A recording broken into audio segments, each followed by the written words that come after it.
Tomorrow and Thursday with a good chance of rain. Right now it's 62 degrees downtown. KSL FM Midvale. KSL Salt Lake City. From the KSL Common Spirit Health Studios, this is KSL News Radio. Utah's news, traffic, and weather station. 9 o'clock at KSL News Radio. I'm Andy Farnsworth. KSL's top story this hour, Salt Lake City police have arrested the person who they believe was responsible for a shooting on 6th South. Police documents say Carlos Chi and Chino Aguilar showed up to a hotel after someone there, staying there, invited them over. When they got there, police say Aguilar shot someone in the room before running away. Aguilar then called his parents in New Mexico and told them he shot someone. They were both found and arrested in Wyoming a few hours later. The person killed has been identified as Christian Lee. A caretaker in Pleasant Grove was arrested after police say she strangled an 18-year-old woman with severe intellectual disabilities. Police say Sinita Lavulavu Siasau choked her after the pair fought about a cell phone. The woman swore at her, making her so mad she then choked her again. She later turned herself in and said she just lost control. She's facing several charges. Our top national story this hour from ABC News. A second round of talks set to take place between the U.S. and Iran and Pakistan. The Iranian spokesperson did not confirm any delegation would head to Pakistan. ABC News contributor and former Defense Department official Mick Mulroy says the president should consider extending the ceasefire since it officially runs out tomorrow. Although President Trump said he wasn't going to extend it, I do think it's possible that if Vice President Vance gets there, the Iranian delegation is there, they're making progress, that this is an artificially self-imposed deadline, that there is no reason not to shift it to the right, as they say, if we're making progress. A spokesperson for Iran's government said through state media that the military is ready to pick up hostilities again and that they are negotiating with the finger on the trigger. Your money at this moment, the Dow down 58 points this morning to 49,384. Coming up, today's the last warm day, or at least a day this warm for the next several. KSL weather's next. KSL News Time, 9:02. The sources where we get our news matters. When you listen to Utah's Morning News, we want you to feel the stories are important to you and trustworthy. This is Amanda Dixon. And I'm Andy Farnsworth. Join us weekday mornings on KSL News Radio. You deserve a home that's truly your sanctuary. Why are you waiting? Dreammaker Bath and Kitchen helps turn someday into today. A space that works and feels like you. Because design and build live under one roof, your remodel experience stays organized. From the first discovery consultation to the final walkthrough, with one team from start to finish. You deserve a home that you can truly be happy in. And that's possible right now. A clear, structured timeline keeps guesswork out of your kitchen or bath project, and it starts with your budget and a fixed price. Then the detailed plan begins with smart and stylish selections, so you know exactly what to expect. Dreammaker Bath and Kitchen is built on integrity and customer focus, and that shows up in the little things, clean job sites, and proactive updates that keep you fully in the loop. Back nationally and 3 locally owned Wasatch Front locations. Schedule a consultation at dreammaker-remodel.com. That's dreammaker-remodel.com. Enhancing lives, improving homes. dreammaker-remodel.com. I'm Ed Evans, CEO of Consumer Cellular. You know, the big wireless companies say they have discounts for people over 55, but unless you're willing to sit on hold and ask, you're probably paying more than you should. At Consumer Cellular, there's nothing to hunt down. We're built for people 50 plus with plans starting at just $20. And our 100% US-based customer service actually answers the phone. Call 1-888-FREEDOM or visit consumercellular.com today and get your second month free for a limited time. Taxes, fees, and other third-party charges will apply. See website for additional details. Pump up the volume. Business moves fast. Orders roll in, deadlines close in. When you ship with USPS Ground Advantage, you can keep up with confidence. Every package stays in our secure network from dock to door. And with nationwide reach, dependable tracking, and upfront affordable pricing, you get built-in peace of mind. You run the business. We run the routes. Visit USPS.com/Ground Advantage to learn more. Hi, I'm Utah tax attorney Jordan Wilcox. When the IRS invades your life, it's never good news. Keep in mind, it's not just you. I owed roughly $34,000. $61,000. When the IRS first contacted me, I was horrified. When they start hounding you and harassing you and assaulting you. Don't face the IRS alone. With everything in your life at stake, don't trust just anyone. From what I got told was being done in a matter of 2 years, he had done in a matter of like 48 hours. It's a great thing to have the IRS off your back. We have reduced our tax liability by over $42,000. Once I signed on with Jordan, I never talked to the IRS again. It changed our lives. You need someone to fight for you. Visit endtaxworry.com and get relief today. Let's solve your tax problems now. Visit endtaxworry.com. That's endtaxworry.com. Traffic and weather together brought to you by UCCU. Earn 4.24% on savings at UCCU.com. Let's go to the traffic center, and here's Cormac Bone. Right now, your worst delays are northbound I-215's east belt, almost from Wasatch Boulevard all the way up toward 4500 South, where that crash is still off on the right shoulder. Those delays are persistent, so you're going to be a little slow trying to go up toward I-80. We also have delays left over on I-15 northbound in Utah County just after 1600 North, and in Salt Lake County just as you approach Bangerter Highway at the South Interchange and at the I-80 201 Interchange. Southbound I-15 also slow as you come past the North Interchange down towards 600 North. Spring is calling. Answer in Cedar City and Bryan Head. Head south, try something different. A one-tank getaway that gives you more vacation. Plan now at visitcedarcity.com. Cormac Bone in the KSL Traffic Center. KSL weather, it's going to be another hot day. Highs in the 80s, maybe as high as 82 or 83 degrees. But some light winds will come in and start to cool things down tomorrow. You can expect some rain showers in the morning and afternoon, highs in the 50s. Right now, it is 63 degrees and partly cloudy in Salt Lake City. I'm Andy Farnsworth from the KSL Common Spirit Health Studios. Listen online at kslnewsradio.com. We're Utah's news, traffic, and weather station. The all-new Inside Sources. Your inside access to the people and policies shaping Utah's future. Here are Greg Skordas and Holly Richardson on KSL News Radio. Well, we're learning today that a third member of Trump's cabinet is out. This is Labor Secretary Lori Chavez DeRemer, a cabinet member, Holly, that we don't really talk about very much. And, you know, she was already under investigation for some alleged misconduct, including an affair with a member of her security detail who was an underling, as well as a department internal watchdog investigation for abusing her office, drinking on the job. There were several other allegations. She was the U.S. Labor Secretary. Here's more from ABC News Washington Bureau Chief Rick Klein on the Start Here podcast.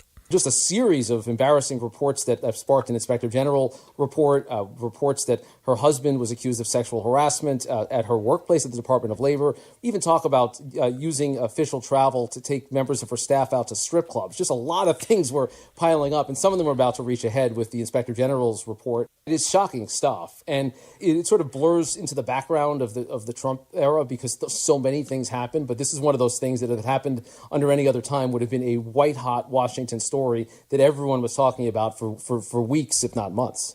This is the third member of his cabinet to leave in just more than a month. This followed, of course, Homeland Security Secretary Kristi Noem, AG Pam Bondi, both of whom left within the last month. I will point out they're all three women. Yeah, yep. That's interesting. They're all three women. And so Trump made it his first year without any issues at all with respect to his cabinet that I can recall, and now three just within the last couple months that he's a year and a half into his 4-year term. So it's interesting to me that people were anticipating that maybe it would be Kash Patel or Pete Hegseth who'd be the next to go. Nope, right. It wasn't. So the through line of these three is that President Trump's calculation was that he really wasn't getting much out of this. None of these three women were delivering much for him in his perception right now, and therefore were perceived as either expendable or just a better fit for someone else and someone new. You know, although I would say this, that all three of them, at least to my knowledge, were very loyal to him, spoke very highly of him, defended him at every corner. Yeah. I don't know that he could have asked for much more.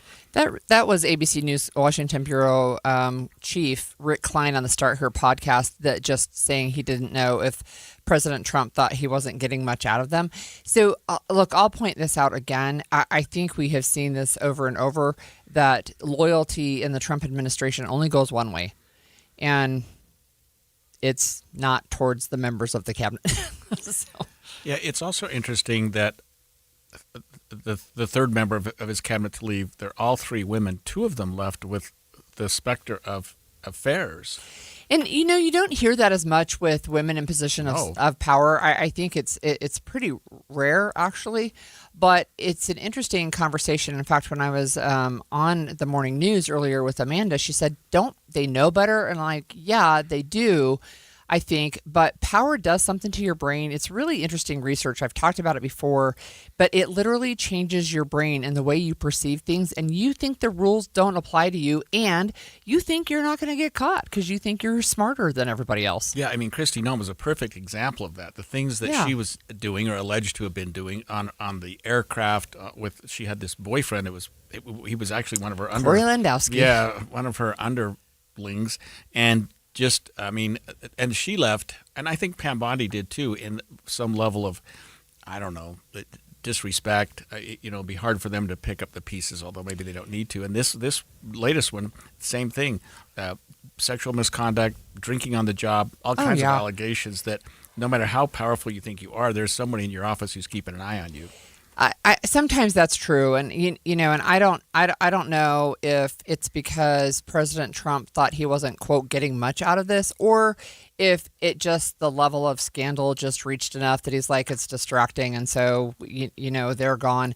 I do want to say this is unusual too, but there was an ongoing, as we learned, an ongoing investigation. But her husband, Chavez de Reimer's husband and father, were also being investigated for exchanging text messages with young female staff members. And some of the staffers were instructed by the secretary and her former deputy chief of staff to, quote, pay attention to her family.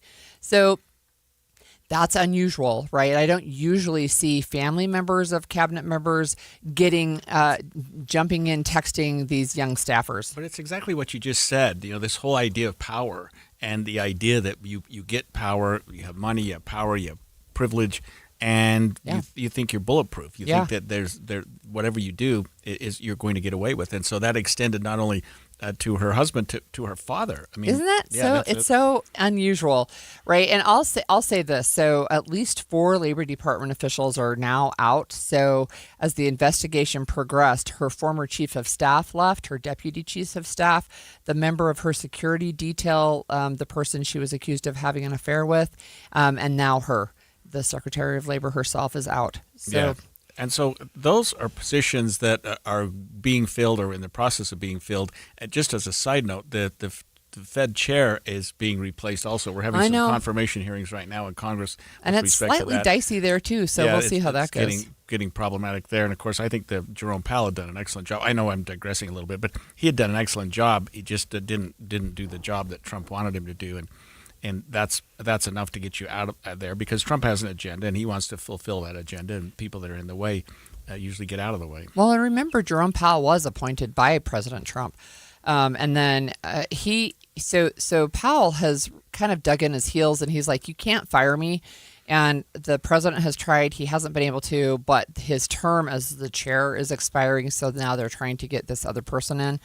But anyway, back to the labor secretary. She had served in Congress, but one of the things that's interesting about her is that she enjoyed support from labor unions as well. Yeah, she was popular with labor in the state that she served. She was a one-term even though Congressperson, she was Republican. Even though she's Republican, but she received a lot of support from labor, and she was an advocate for labor. Mm-hmm.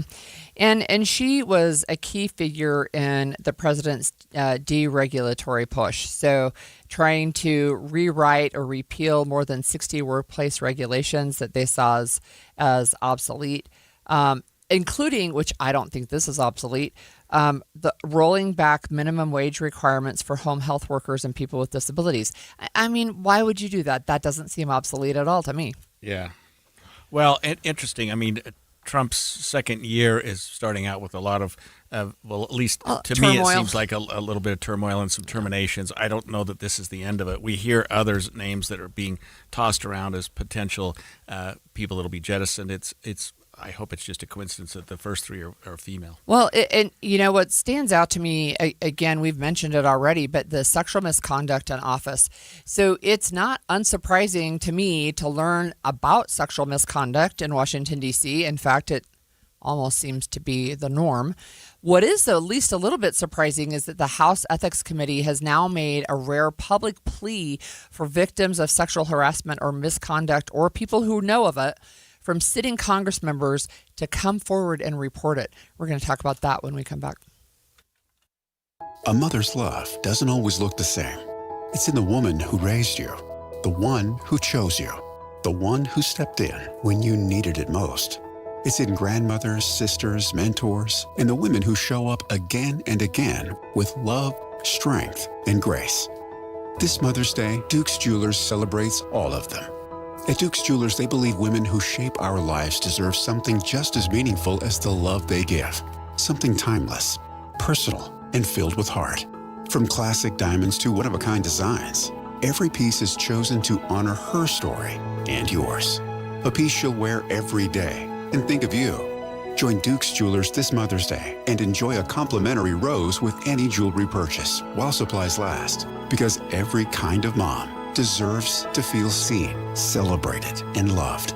Visit Duke's Jewelers on Main Street in Springville and at dukesjewelers.com. Since 1947, Whipple Service Champions has been Utah's most trusted name for heating, cooling, plumbing, and electrical services. Got a high-priced repair bill from another company and you're just not sure about it? Call Whipple. Get a free, no-pressure estimate or bring us their quote for an honest second opinion. Totally free. Whipple Service Champions, Utah's first place for second opinions since 1947. Call 385-273-7167 for your free estimate today. 385-273-7167. Drivers who switch their home and auto with Progressive could save money and time. Other things try to do this, but they really don't. Like the touchscreen at fast food places. It's not like you save time because it takes you longer to use a touchscreen than, I don't know, someone who works there. And another thing, you'd think it would save money because they're not paying a cashier, right? But no, same price. Also, why is there an option to tip? Who am I tipping? Exactly. Anyway, even if you can't save money and time with some things, you could with a Progressive Home and Auto Bundle. Progressive Casualty Insurance Company affiliates and other insurers, not available in all states or situations. Wait, everything on this IHOP value menu is just $6? I told you it was amazing. A huge plate of pancakes, bacon, and eggs is just $6. Wow. There's also French toast, a ham and cheese omelet, and oh, they got a BLT and fries now. Okay, we're coming here every day. You don't have to tell me twice. Feast for just $6 with the IHOP value menu. $7 in some locations, available every day for a limited time at participating restaurants in the U.S. Hours may vary. No substitutions. Not valid with other discounts or promotions. Prices may vary. I'm back to doing what I love and more, thanks to the Good Feet store. Do you want to walk, play pickleball, and enjoy other fun activities to stay healthy, but you can't because of bad feet? Hi, this is Mike, and the Good Feet store wants to help. I just had difficulty walking. I tried them on in the store, and my foot felt so much better. Do you keep buying new shoes and inserts with little or no relief? I tried all kinds of shoes. It was the arch supports that made the difference from the Good Feet store.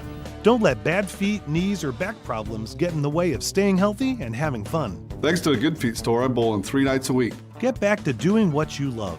At the Good Feet store, we'll personally fit you at high-quality arch supports to maximize your comfort. Stop in the Good Feet store or book your free fitting at goodfeet.com. We have locations in Farmington, Riverton, and Sandy. Thanks to the Good Feet store. Stolen Voices of Dole Valley, a gripping new 9-part investigative podcast about a serial killer you've probably never heard of, Warren Forrest, a sadistic predator who prowled the Pacific Northwest in the early 70s. He hid behind the deeds of Ted Bundy, and he's only been convicted of 2 murders, but is suspected of many more. Since the release of Stolen Voices of Dole Valley, a witness identified in the podcast could lead investigators to the remains of Jamie Grissom. He ran into the woods. He said he stumbled. As he fell down, he looks up and sees the body of a young woman. And now the FBI is testing forensic evidence that had been collecting dust for decades. This cold case is now red hot. Binge the entire season of Stolen Voices of Dole Valley right now, wherever you get your podcasts. And make sure to hit that subscribe button so you don't miss out on the latest breaking news. Question: what will you find on all over-the-counter or OTC medicine packages to help you choose the right drug and use it safely? The answer: the Drug Facts label. This label lists the medicine's active ingredients and purpose, how much to take, and warnings you should know before using it. Remember, even OTC medicines you buy without a prescription can cause side effects you don't want. So follow the information listed on the Drug Facts label. For more information, visit fda.gov/Drug Facts label. A message from the U.S. Food and Drug Administration. The new Inside Sources. This is kind of an interesting development, but the House Ethics Committee is urging victims of sexual harassment or misconduct from sitting Congress members to come forward and report it. And of course, this follows what we talked about last week, where a couple of House members, a Republican and a Democrat, Eric Swalwell and Tony Gonzalez, who resigned because of allegations of sexual misconduct in Congress, one from each party. And they weren't just allegations, they both admitted to them. Right. So, although I would say Eric has pushed back on the more recent ones. But, I think what strikes me about this story is not that this is happening. And maybe it's just the thing that everybody knows is happening but doesn't really talk about. It just happens all the time. And look, I'm going to be honest, it happens in Utah as well with elected officials. Not all, right? We know that. But there are some where they're really inappropriate in their comments about women, about young women. And I think the thing that really strikes me is how they want people to come forward now and talk about this. So remember George Santos, who was, he was pushed out. Right. And he yesterday on X posted a long list of people who's like, look, I'm going to give you the tea. Here's the info from behind the scenes. Here are all the people that I know about who have been having affairs or, there's these allegations. Oh, no. And he named names. So it's interesting. And even the House Ethics Committee has published names of accused lawmakers. It's like, wow, okay. So we have an expert with us on the line who's really been following everything we need to know on Capitol Hill, and that's Cami Mondo with the Deseret News. Thanks for joining us, Cami. Yeah, thanks for having me on. So I kind of just said, why I think this is striking, because I think this kind of stuff does happen and goes on, and people kind of know about it but don't talk about it. Can you tell us why the Ethics Committee is now asking for people to come forward? Absolutely. I think with this more recent, incident where you see two congressmen step down on the same day because of allegations that are very similar, not only are they sexual harassment allegations, but it's with former staffers. I think, as you alluded to, there's always been this kind of atmosphere on Capitol Hill where people talk about these rumors of affairs behind the scenes, but it's really started to bring to light in the last few weeks that a lot of these staffers also don't come forward. They don't share their stories because they're afraid of retaliation. There's really no set guidelines on how to do it. And so now the House Ethics Committee, which would be in charge of investigating these things, is really trying to take a step up and saying, no, if these are happening, we do need to do something about it. A lot of the reason, just in my own experience as a criminal defense attorney and former sex crimes prosecutor, that victims don't come forward is because of the notoriety, because their names will be out there. Do you know if this House Ethics Committee is providing any sort of confidentiality or anonymity or anything, or have they just said, hey, we want you to come forward and we'll protect you, so to speak? They do ensure that confidentiality. And we actually kind of saw that, I think it was a month or two ago, when Nancy Mace wanted to put forward that resolution to release all investigations that the House Ethics Committee has done on members. And the reason the House Ethics Committee pushed back on that is because they were afraid that some of this information about victims, about staffers, would come out and expose them. And so they are very careful about making sure that information does not get out. And so they do provide that level of confidentiality. So, Cami, I just have a broader question. You may not know the answer to this, but when we're asking people to come forward, is there hope that maybe there's safety in numbers, or are people gonna say, no, I'm not going to do that? Right, and it's such a question of like the culture that's up here in Capitol Hill. Not only is there that fear of retaliation, but there's also that fear of, if a lawmaker finds out about a staffer who reported them, they could go to other lawmakers and prevent them from ever getting a job, anywhere that they have connections to. So there is that sense of, yes, there does need to be more accountability, more transparency, but it really is a question of, do these staffers feel comfortable to do this? And right now, I don't think that that is the case. Cami, we're also looking at a list that was released. This is pretty outstanding. There are 28 names of individuals. I think they've all got to be current or recently sitting members of Congress who are accused of sexual misconduct by other members. This is something I hadn't seen this type of thing before. Are we getting much of a reaction from anyone in terms of this list? I think it was pretty unprecedented for them to put that list out. The House Ethics Committee does much of what they do under wraps as possible. But I think part of what their argument is and why they released that list is because a lot of times people get upset if they don't release a full report. And basically what the Ethics Committee was explaining is that when a lawmaker does step down or leave office, so in the example of Swalwell and Gonzalez, they no longer have jurisdiction over their report. So I think they also put out that list to say that these are some people who were under investigation, we no longer have jurisdiction, or even just some people who were under investigation but did not have any violations found. I think one of the things that's interesting about that list is they go back to 1976, but there's, quote, only 28 people on that list. And I know there are a lot more rumors about that being a problem. So Cami, you mentioned already that you don't think that people feel like there's enough safety for them to come forward. I agree with what you said, that there could be retaliation, and that's what they're worried about. What additional efforts do you think this House Ethics Committee is going to be doing to, kind of dig into some of these stories and accusations? At least one member on the Ethics Committee, the ranking member, the top Democrat on the committee, has basically said that he would want to push forward to make sure that the House can pass some kind of legislation that, reforms how they deal with these kind of allegations. Right now, there's not really a set way to deal with it because, Congress doesn't have like an HR department. A lot of these things deal with individual offices. The Ethics Committee really just comes in when a complaint is filed. And so you're going to see a lot of lawmakers, including some on the Ethics Committee, who want to change how that goes. They want to increase the transparency and accountability and have more ways for these things to be reported, more, punishments or consequences for lawmakers who do get reported on this kind of thing. Cami, don't you think that after the allegations that came out last week involving Gonzalez from Texas and Swalwell from California, that the House Ethics Committee really had no choice but to start doing something like this? I mean, the public's looking at them going, hey, what are you going to do about this? And how do we know that we're not going to have more and more of these?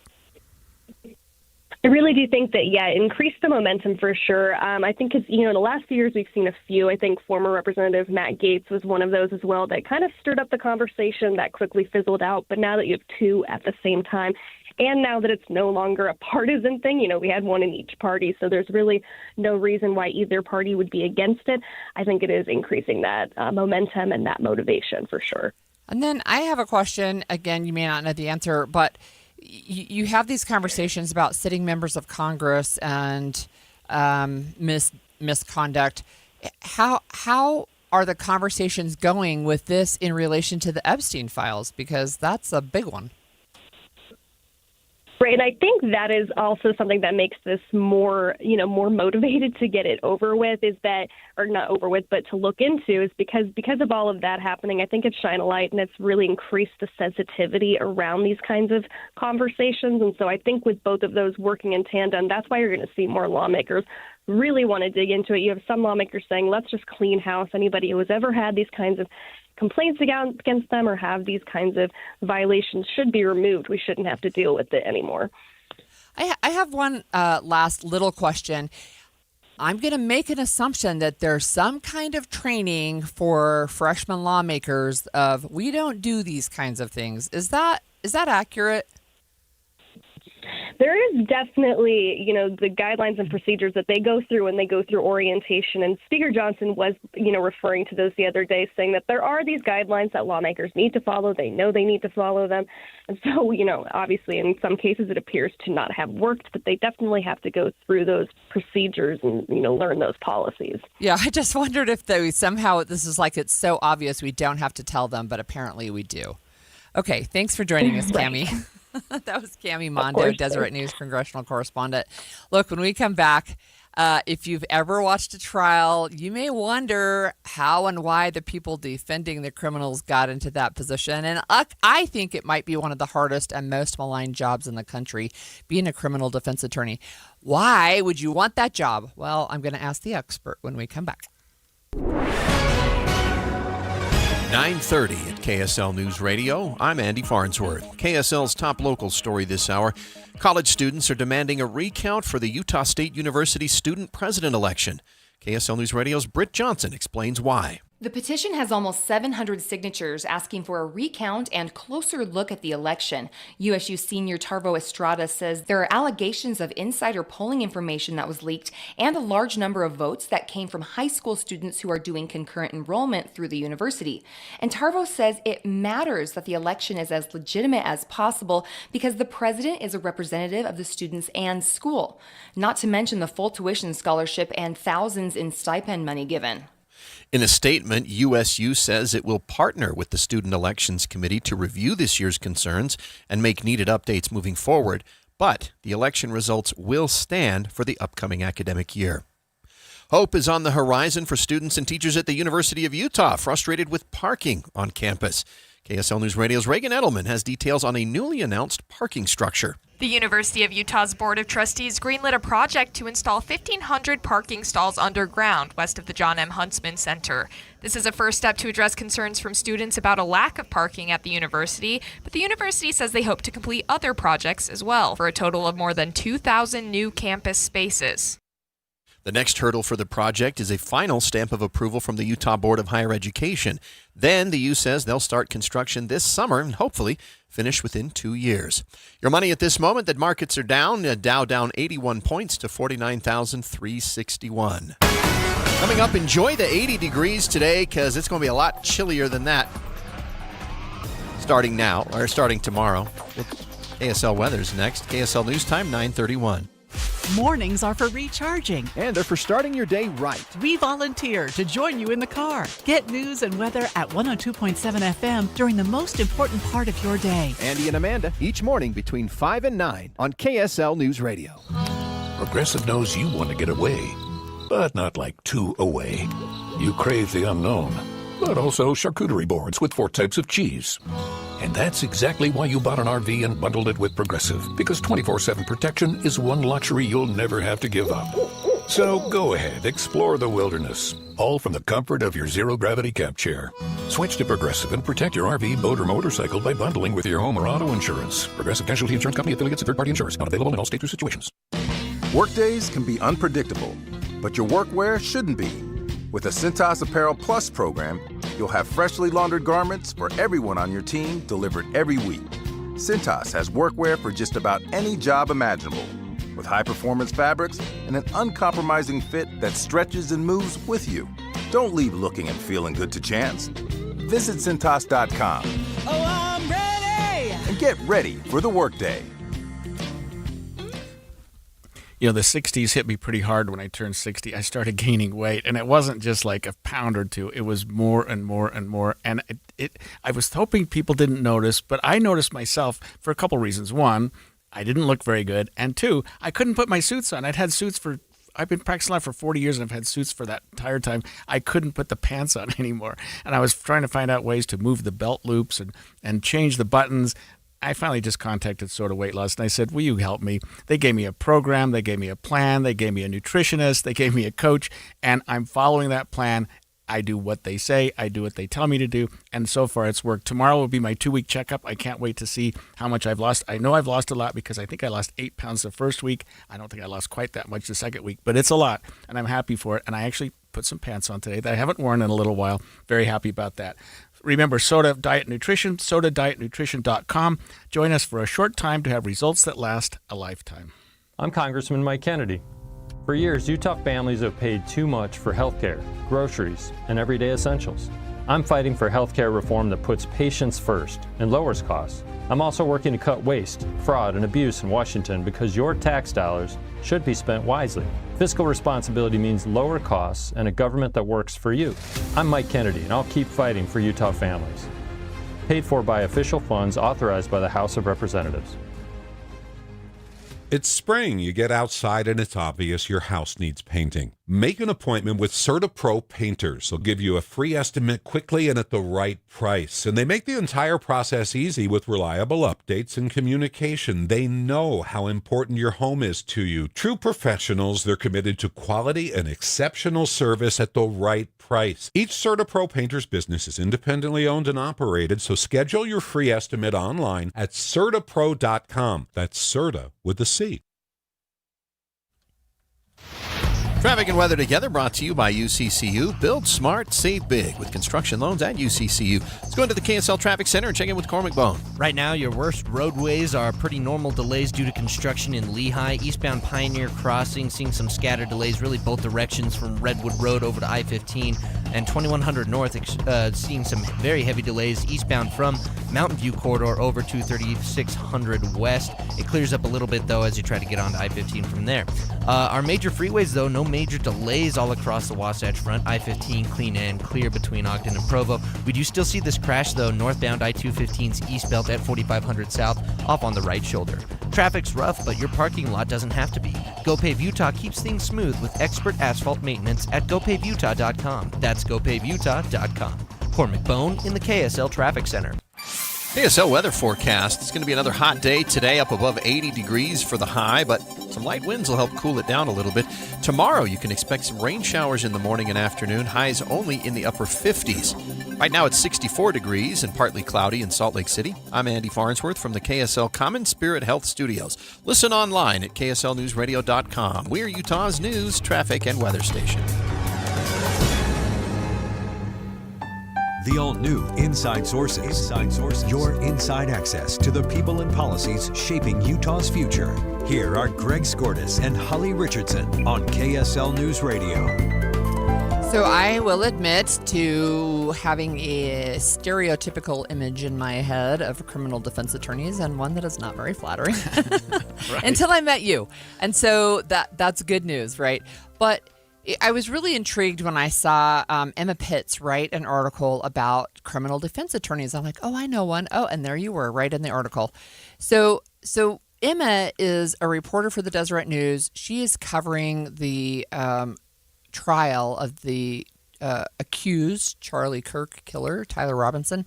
And, she said a lot of people ask her about the criminal defense team and why would somebody do that? Well, perfect opportunity for me to ask you. Why do you do this?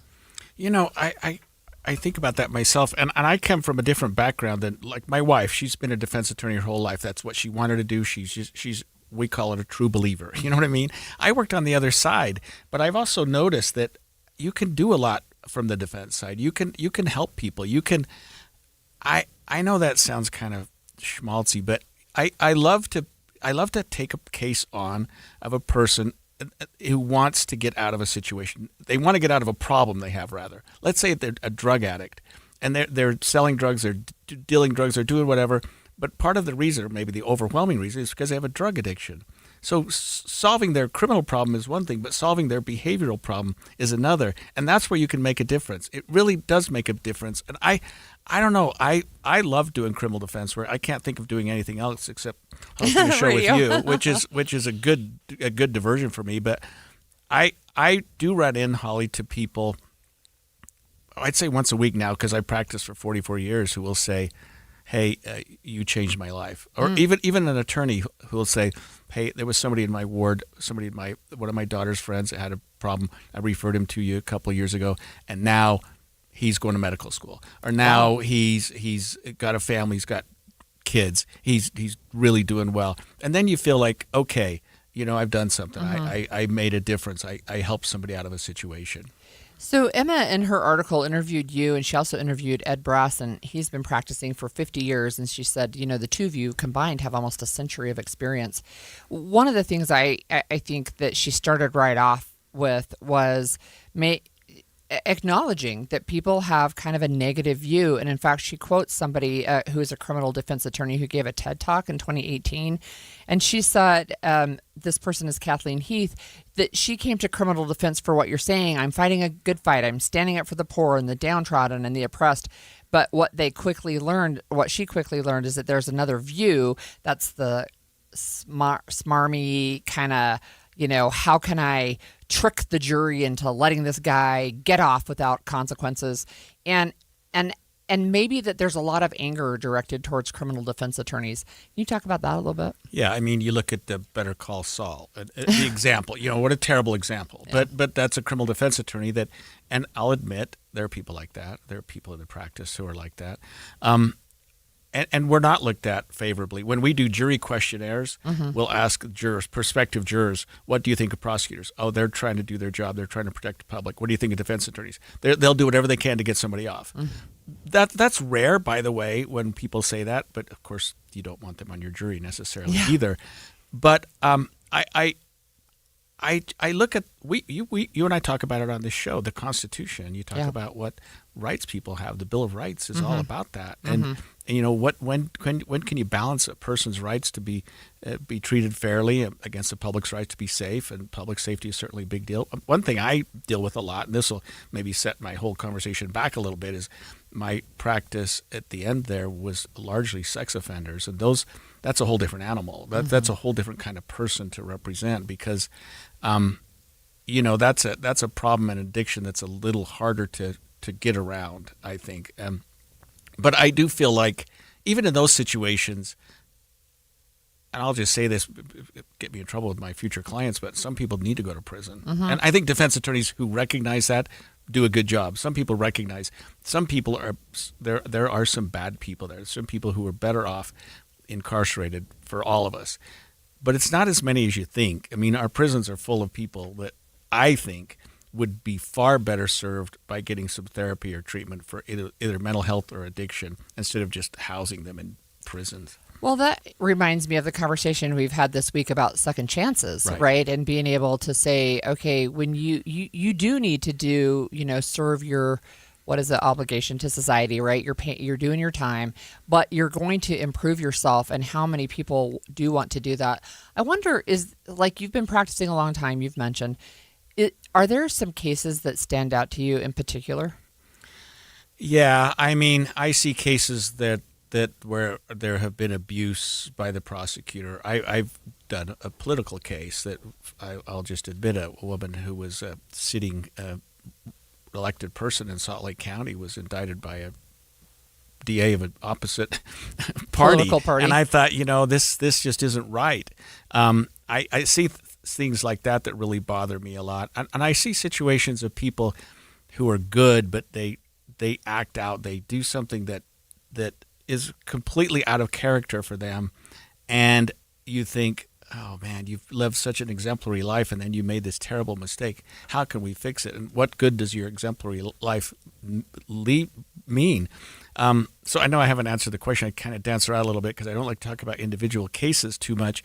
But anytime I can get somebody, and I tell clients this, I tell them this for the very first, if this is the only time I see you, I did a good job. But if you come to me a year from now and say, boy, Skordas, you did a great job. I'm charged again. I need your help. Then I think I didn't do a great job. Yeah. I don't ever want to see you again if you're a client of mine. And if I do, that's fine. But it just means we failed because you got to deal with the initial defense problem, but you also have to deal with the whatever is going on with that individual's head that causes them to commit crime. And once you solve that, man, I think it's game changer. It just makes all the difference in the world. One of the things that I think is important is when there are people who I think are falsely accused, people who are actually innocent, who need criminal defense, right? And I think of the work of Brian Stevenson, who wrote the book Just Mercy, about especially black men who specifically were on death row, and a number of them never committed the crime. Those are the hardest people to represent.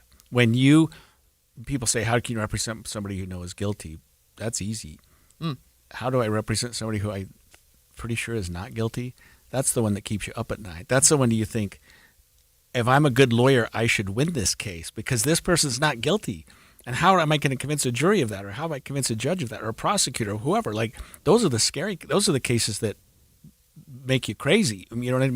Make you get gray hair. I mean, those are the ones that are tough. But when you can win a case like that, you put the pressure on yourself. It makes all the difference in the world. Look, I have to say one more thing before we transition, but today is Sister Helen Prejean's birthday, and she's a very outspoken nun against the death penalty. And she had this quote, and I included it in the Utah Policy newsletter today: "People are more than the worst thing they have ever done in their lives." And I think your conversation brings that to light as well. So thank you for that. Yeah, well, thank you. When we come back, we're going to talk about some interesting story about athletes and robots and half marathons against humans. Crocodiles. All kinds of things. Stay with us. Hi, this is Derek Overstreet, president of the New Millennium Group and co-host of Stop Working, Start Living with KSL News Radio. Can you imagine what your life would be like if you could retire 3 to 5 years earlier than you thought possible? The things you could do, the loved ones you could spend time with, the memories that you could create. That's what our team at the New Millennium Group does. We'll walk you through the entire process every step of the way. If you'd like to get a copy of the 5-step proprietary plan that will help you retire 3 to 5 years sooner than you thought possible, give us a shout right now. 888-999-6370. That's 888-999-6370 or utahsfinancialplanner.com. Listen, most of our listeners right now have a tax problem, not a money problem. There's not enough money in Social Security Medicare as it is. Let us show you how you can significantly reduce your taxes. That's 888-999-6370, 888-999-6370 or utahsfinancialplanner.com. KSL offers the best daily newsletter in the state. It's the 3 things you need to know. Every weekday, we deliver quality and relevant content to your inbox. No ads, no spam, just the 3 things you need to know to be informed about the world around you. Subscribe today. Visit KSLNewsRadio.com or text the word inbox to 57500. That's inbox to 57500.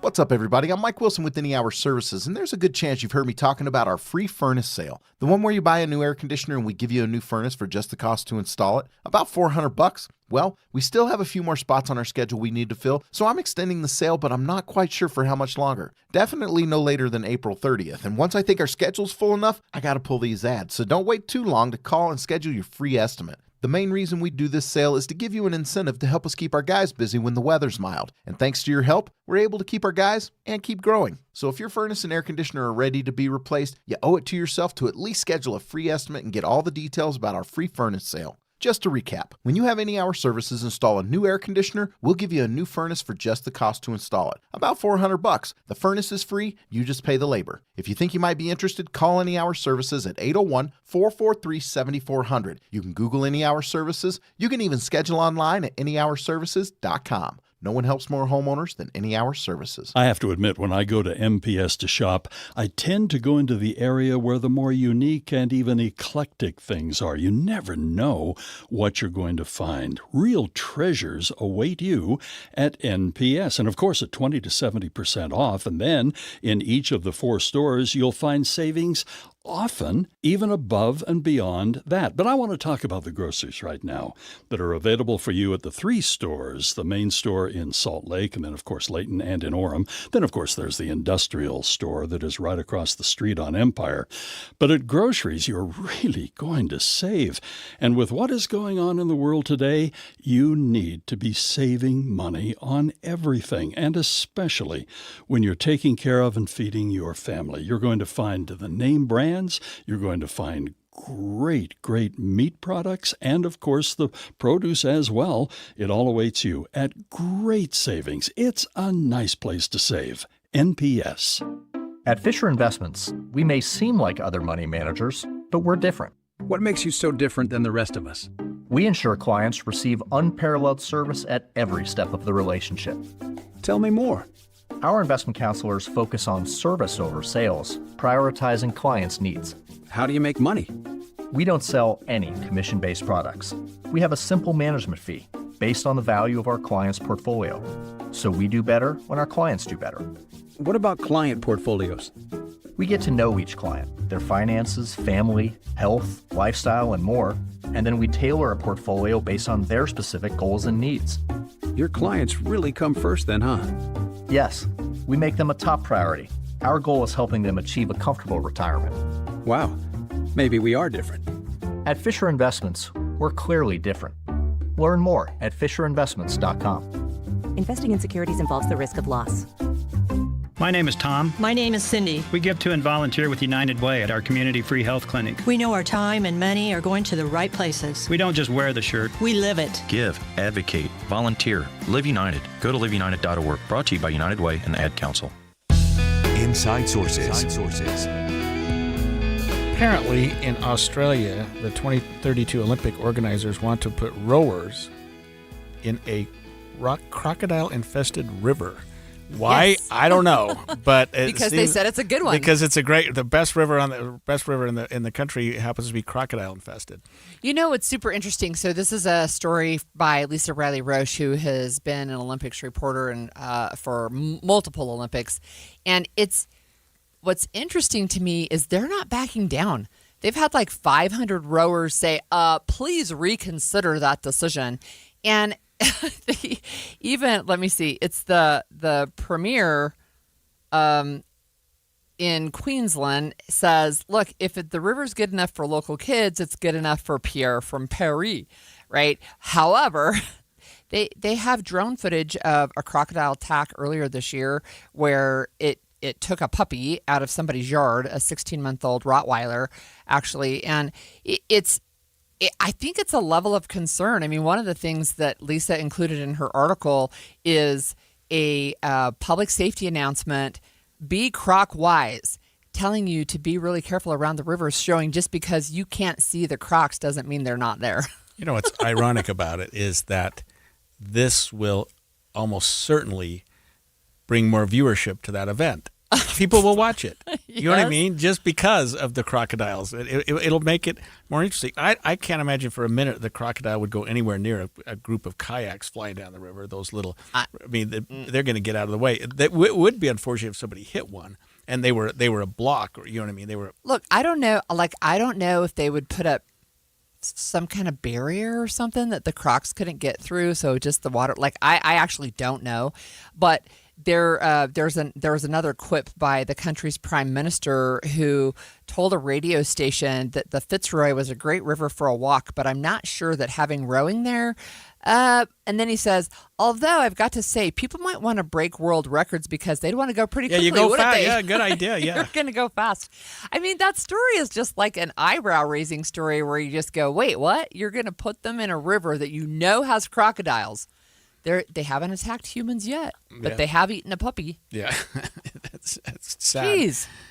You know, a lot of our sporting events have gotten to the point where interest is heightened as the danger level increases. I look at extreme sports for sure. Right, that's why I look at the X Games. I mean, people watch those, and I mountain bike, but I don't jump off cliffs. And but you're fractions from breaking your neck. I mean, and in the extreme skiing, I mean, I've skied my whole life. I watch these guys ski off rocks and cliffs, and I'm like, there is no way. But people will stand in line to watch that, not because somebody's going to get hurt, but because of the fear that somebody could get hurt. I mean, we're all feeling that fear ourselves while they're competing. I have a niece that's a competitive rower, and I should ask her what she thinks about the possibility of rowing where there's crocodiles. I'll just point out, this is from the official Australian government. For boaters in crocodile habitat areas, they want you to keep your arms and legs away from the water, treat a boat or a trailer like a barrier when launching or loading, and avoid kayaks or other small craft because, quote, crocodiles have taken people from small vessels. Well, you know, you can imagine from a crocodile's point of view, a little thin kayak looks like a dolphins Yeah. skating across the water or something like that. So Olympic rowing and sprint canoeing are the events scheduled to be there. And like I said, I have a niece that's, and that's the boys in the boat, right? Where you all have to row in unison. And anyway, I'll be interested to see if by 2032 they have changed their mind about where they're going to hold that event. I think it's cool. I mean, I think it's they've got to figure that it's going to be safe. Who knows? Well, of course they do. That's what they're saying, right? We think it's safe. However, right? Yeah. there are, like I said, there are 500 rowers who are like, we want you to reconsider. Well, there's another story too that I think is super interesting, and that is about robots who ran a half marathon in Beijing. We watched some footage of that yesterday, and these robots were literally running alongside. There was a little fence between the runners and the robots, but they were running, and like, what was it, like a half marathon or something? It wasn't marathon. like 10-yard, 100-yard Nope. dash. Here's a fun quip that Jeff Kaplan did in his Minute of News. In China, the Beijing half marathon is over. Caked in sweat, 12,000 runners pushed themselves to complete a 13-mile course, and every one of them went home a loser, defeated by a humanoid robot named Lightning. Created by a Chinese smartphone company, this two-legged contraption not only won the race, but it shattered the world record for the half marathon by a full 7 minutes, and it only stumbled once. Perspective here, the best a human has ever done in the half marathon is 57 minutes. This robot did it in 50. This bow-legged metallic beast never slowed down or sped up, and never even took a sip of water as it rhythmically stomped on its 3-foot-long legs, liquid-cooled joints bending and straightening over and over, its arms churning as it chewed up the 13-mile course.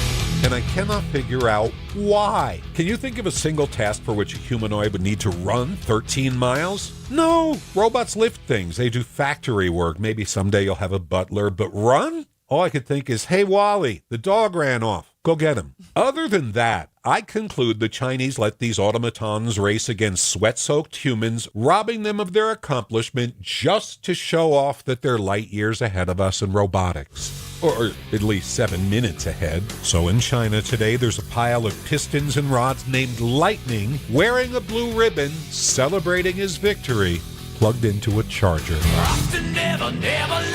Jeff Kaplan's Minute of News, only on KSL. I think there are other reasons why the Chinese would do that, and that is because you can. Yeah. I mean, think of the balance and what had to go into that. He said it stumbled once, which means somebody had to go maybe pick it up. They did, If yeah. that's the case, then it was cheated. Then that's not fair. You got to run the whole thing. It was able to pick itself back up. I'm it looking picked at a New itself York up. Times article. Oh, Yeah. whoops. It picked itself back up, although it did say it did have helps, and then it had to swing its forearms to rebalance. So I was wondering, why does it have to have arms, right? Well, I guess it's For partly balance. for the balance, Yes, right? absolutely, yeah. So interesting. And they look funny when they run. They don't look like humans, right? They don't look like fast humans, at least. But I think Jeff might have a point where he says they want to show how far ahead they are in this robotics Well, they race. are. I mean, give the Chinese the gold medal for that. I mean, that shows some sophistication, because that's one thing you think about robot, tightening bolts or welding of seam or fastening something down. But you think about the balance it takes to run and the coordination to run a half marathon. That if you could get a robot That's to do impressive. that, you could get a robot to do just about anything. It's impressive. And so Lightning, the robot who won, there were actually 300 other robots in the race and 12,000 people. So Lightning beat everybody and everything, I guess, if you count the robots as things. But there were a number of robots in different designs, right? And so maybe this was like saying, okay, so which design actually is faster? I understand what you're saying about, because we can, and let's look at this. But why do you think we're training robots to run, besides the fact that maybe we can? I mean, I think it's just a factor of being able to stand, to move about. If you can run, can you go upstairs? If you can run, can you manipulate a hallway or turn corners quickly? Are there ways that you can serve a household? You can be serve tables, do that kind of thing. The kind of things that require some level of balance and coordination. I think running is just a way to display the type of robotics that you can do. You can put that on.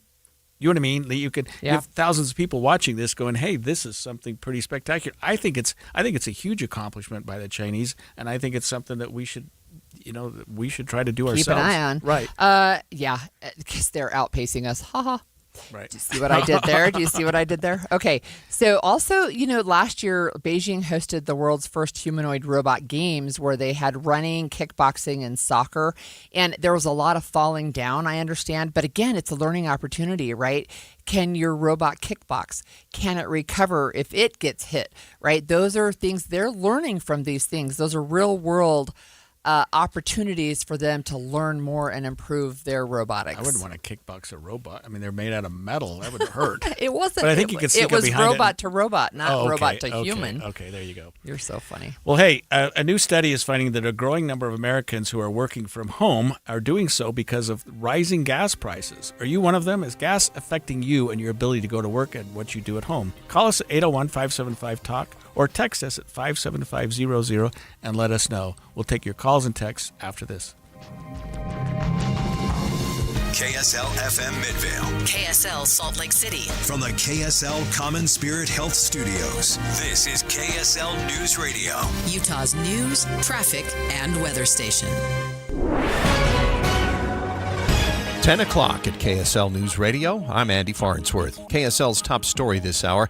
Salt Lake City police have arrested the person who they believe was responsible for a shooting on 600 South. Police documents say Carlos Chi and Chino Aguilar showed up to a hotel yesterday after someone staying there invited them over. When they got there, police say Aguilar shot someone in the room before they both ran away. They were later found and arrested in Wyoming. The person killed has been identified as Christian Lee. Our top national story this hour from ABC News. The 2-week ceasefire with Iran set to expire tomorrow night. And right now we're waiting to see if planned peace talks in Pakistan actually happen today. The biggest sticking point right now seems to be the Strait of Hormuz. Iran says they won't want to talk until the U.S. blockade is lifted. Today would have been Queen Elizabeth II's 100th birthday. And the royal family in the UK is celebrating with a series of commemorations. The royal family has, of course, had its difficulties since her death, not least the scandal surrounding the former Prince Andrew and cancer diagnoses for Charles and Princess Kate. The family is hosting a special reception at Buckingham Palace to mark the day today, and her daughter, Princess Anne, is unveiling a special garden in Regent's Park. ABC's James Longman reporting from London. Your money at this moment, the Dow is down 77 points, 30 points on the day. Actually, it just bumped up a little bit to 49,412. Coming up today, warm and breezy before temperatures drop. KSL weather's next. KSL News Time, 10:01. A reminder about the simplest way to get updated for your day. Hit your KSL preset when you jump in the car, and we'll take care of the rest. Hear key news updates and traffic reports. Andy and Amanda from 5 to 9 in your car. KSL News Radio at 102.7 FM. You're the gatekeeper of green, the master of mowing, the wizard of watering schedules. When it comes to your lawn, power moves are the only moves you make. That's why you use IFA's 4+ Lawn Care program, with nutrients blended for greener, healthier turf in our local soil. IFA's 4+ Lawn Care program. It's the ultimate lawn owner power move. Business technology has changed a lot over the last 70 years, but one thing hasn't. Les Olson is here. As the years have passed, there's been one constant. And after 70 years and still counting, Les Olson IT is here with the technology and the people to make life easier, more productive, and more secure for your business. Let Les be here for you. Trying to make sense of the markets? Looking to diversify out of all the craziness? Thinking about tangible assets like precious metals? Listen to The Gold Show with Alan Johnson right here on KSL at 3 p.m. Sunday afternoons. Stay up to date on retirement trends, how the IRA rollover process works, and why investors are turning to physical gold. Alan is a national talk show host with decades of experience in the markets. Tune in for Alan's Insights and The Gold Show this Sunday afternoon at 3.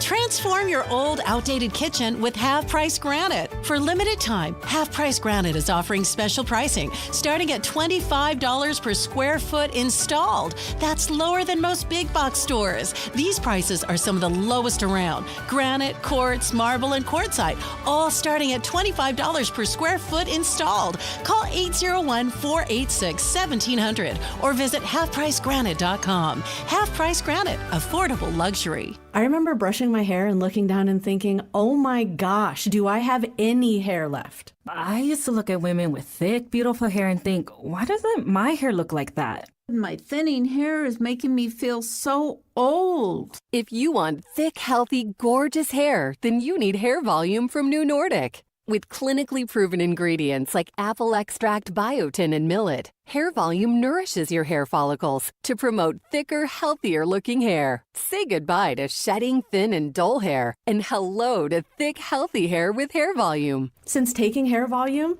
the shedding has all but stopped. Now, instead of being jealous of other women's hair, I have friends who are jealous of mine. My hairdresser couldn't believe the difference in my hair. Now she's using Hair Volume too. Available as a tablet or delicious gummy, Hair Volume is available online at Amazon and NewNordicUSA.com or find Hair Volume in the hair care aisle at your local CVS. Traffic and weather together brought to you by UCCU. Build smart, save big. UCCU. Love where you bank. Let's check in with Cormac Bone.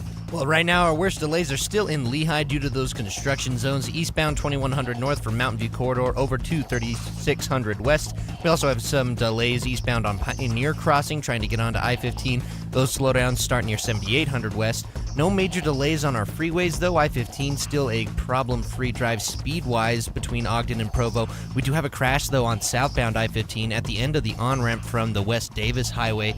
They're just right there at the very end of that on-ramp on the right shoulder, so no delays behind them. While you're planning your day, plan for comfort, too, with the Good Feet store. Find the location nearest you at goodfeet.com. Cormac Bone in the KSL Traffic Center. KSL weather, windy and warm today with a high near 82 degrees. Then a storm system moves in, bringing scattered showers on Wednesday and Thursday with highs in the upper 50s. Right now it's 68 degrees and cloudy in Salt Lake City. I'm Andy Farnsworth from the KSL Common Spirit Health Studios. Listen online at kslnewsradio.com. We're Utah's news, traffic, and weather station. The all-new Inside Sources. Your inside access to the people and policies shaping Utah's future. Here are Greg Skordas and Holly Richardson on KSL News Radio. I think I told you, Holly, that last Saturday I had to go pick up a car in Arizona, and it's my first ever diesel. Yay. Ouch. Until I went to the gas station. Oh, my word.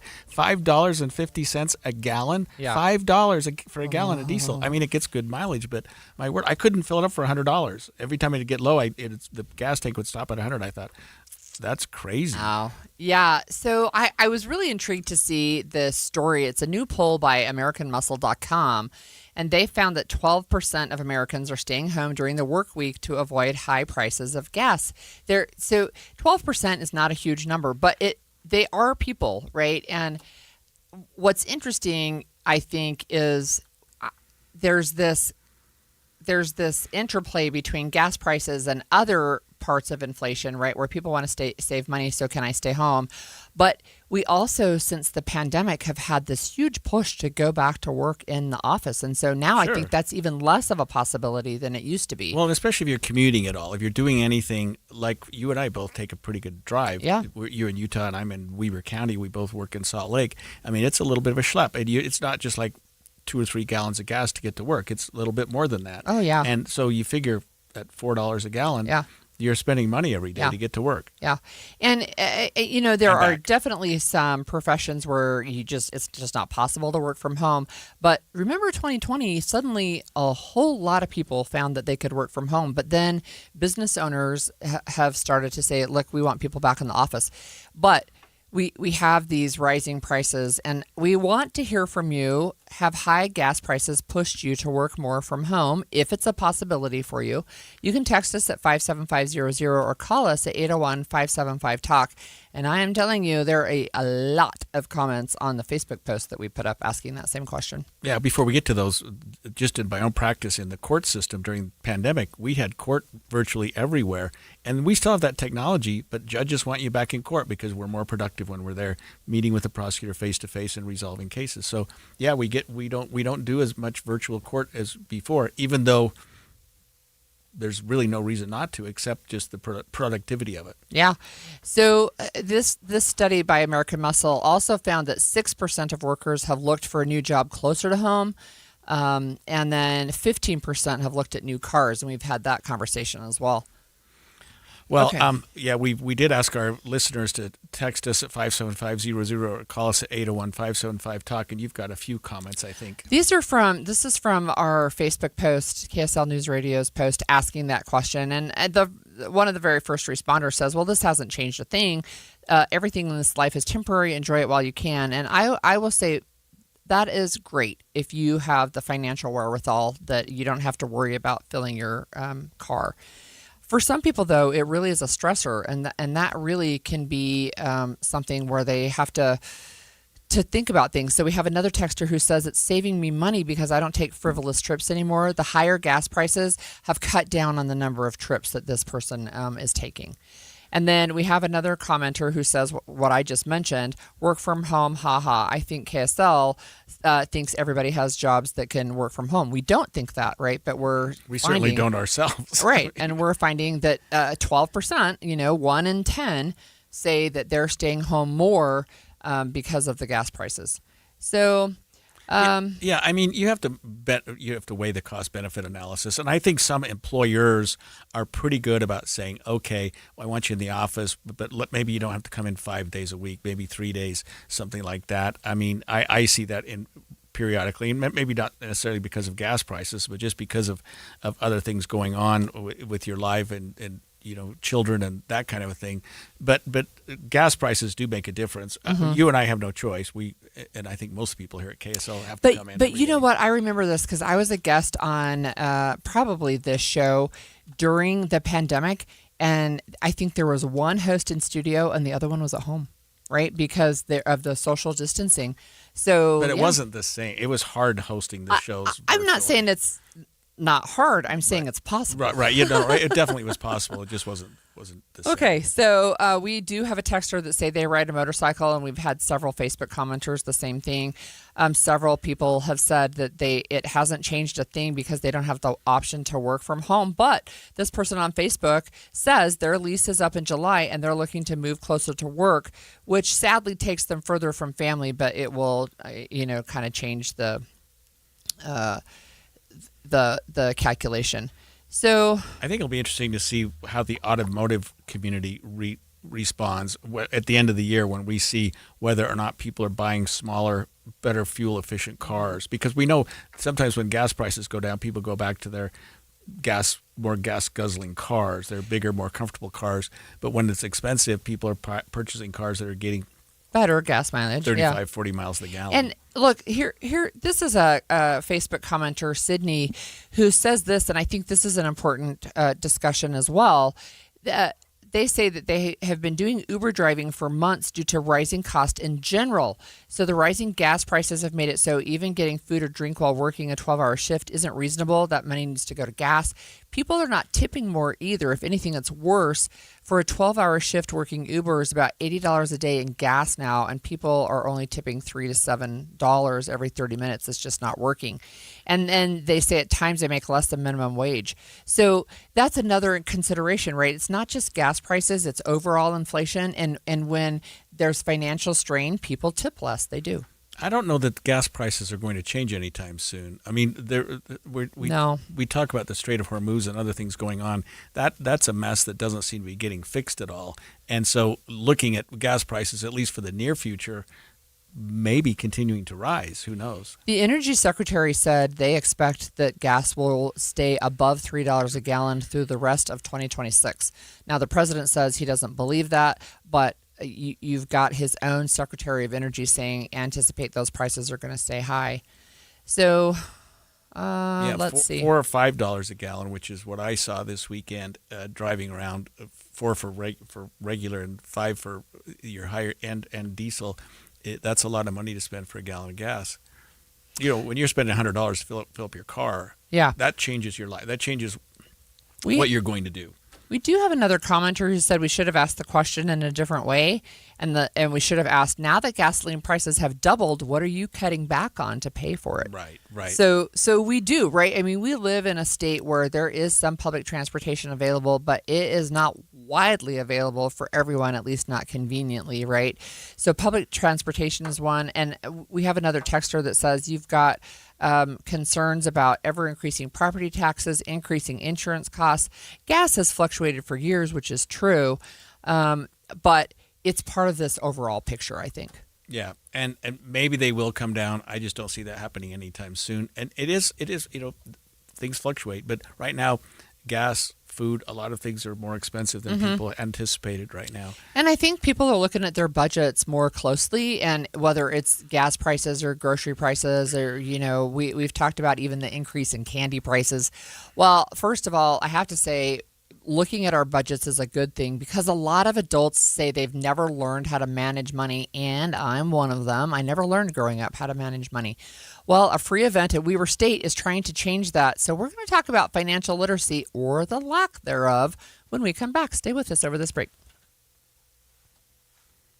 This is Nate Orchard from Advanced Window Products. When you live in Utah, your windows do a lot more than let the light in. They protect your home from freezing winters, blazing summers, and everything in between. That's why Advanced Window Products builds every window for your local climate. No middleman, no out-of-state delays, just factory direct quality, custom made for your home. Imagine a quieter home, a warmer home, a cooler home. Our high-efficiency vinyl windows are engineered to lower your energy bills and boost your comfort all year round. And installation is done by our own certified in-house crews, never subcontractors. That's why Utah homeowners give us 5-star reviews. Right now, take advantage of our anniversary sale. For a limited time, get $2,500 off when you buy 10 or more windows. Call 801-850-9100. That's 801-850-9100. For 40 years, Advanced Window Products has been the name Utah trusts for custom replacement windows and sliding glass doors. Advanced Window Products, built here, installed here, trusted here. Call 801-850-9100 for that $2,500 off, or visit us at advancedwindows.com to schedule your free in-home estimate. I was on the wrestling team in high school, and I used to pride myself that I could get myself to any weight I wanted. If I knew that weigh-in was Thursday at 5 o'clock, I'd get my weight down to wherever it needed to be. And I thought I could continue that as I became an adult. But I learned a few years ago that I couldn't do it on my own. No matter what I tried to do, no matter how much I starved myself or worked out or really just depleted myself of liquids, which was dumb, I couldn't lose weight. So I contacted Soda Diet Nutrition, SodaDietNutrition.com, and said, I need some help. They hooked me up with a nutritionist, they hooked me up with a coach, and they said, here's a diet plan. There's no pills, there's no injections, it's just food. It's different food, but it's good food. It's food that I like, that I was enjoying anyway. I have bacon and eggs for breakfast. I have healthy meals all the time. My wife is on board. She's cooking consistent with the program too, and I've lost a lot of weight. I'm looking forward to my weigh-in tomorrow because I think I'm going to have some great numbers. Remember, join them for a short time to have results that last a lifetime. Most financial advisors only manage your money. They refer you out for taxes. They refer you out for estate planning. They refer you out when things get complicated. Did they really vet that person? Or did they meet once, exchange business cards, and call it a partnership? A referral isn't accountability. It's a handoff. When your investments, taxes, and estate plan are built separately, gaps happen, and those can cost money. At Trajan, we didn't build a referral network. We built a family office for all. Wealth, tax, estate. One team delivering coordinated planning, once reserved for the ultra-wealthy. If you want real coordination and not just introductions, call Trajan Wealth today. Call Trajan today at 801-207-9900. That's 801-207-9900. 801-207-9900. That's 801-207-9900. Advisory services through Trajan Wealth, LLC, an SEC registered investment advisor. Other services through Trajan Estate and Trajan Tax. Additional disclosures at TrajanWealth.com. Andy, I like that shirt. Is that a new shirt? It is. It's from Ann Collar, and it's really rare to find a shirt that looks good and is super comfortable. And this is a fabric unlike anything I've ever felt. I got one for my husband and my sons, and watching my 19-year-old put on the Ann Collar shirt and sort of check himself out in the mirror, I thought, wow, he's really digging that. And I can understand why, because it's not just comfortable, it's stain repellent, which I needed. Oh, my goodness, that is is something. He attracts spaghetti sauce to shirts like you would not believe. And with these Ann Collar shirts, I can get it out. Amanda, I have to wear a special bib when I eat spaghetti with a white shirt on. But with Ann Collar shirts, it takes those little tiny nicks and stains, and they don't stick to you. Yeah, you don't have to dump a bucket of stuff on you, but it would repel that too. You've got to try one. So whether it's the traditional white shirt or any of the patterns they have, it's Ann Collar, and they're made right here in Utah. If you've never tried Ann Collar before, we have got permission to give you 15% off at andcollar.com and go get your first. Use the code KSL15. That's Ann Collar, ANDcollar.com. Any Hour Services can help unclog any drain in your house, whether you have a backup, a clog, or a slow drain you want fixed. Call Any Hour Services or visit anyhourservices.com. We asked parents who adopted teens to share their journey.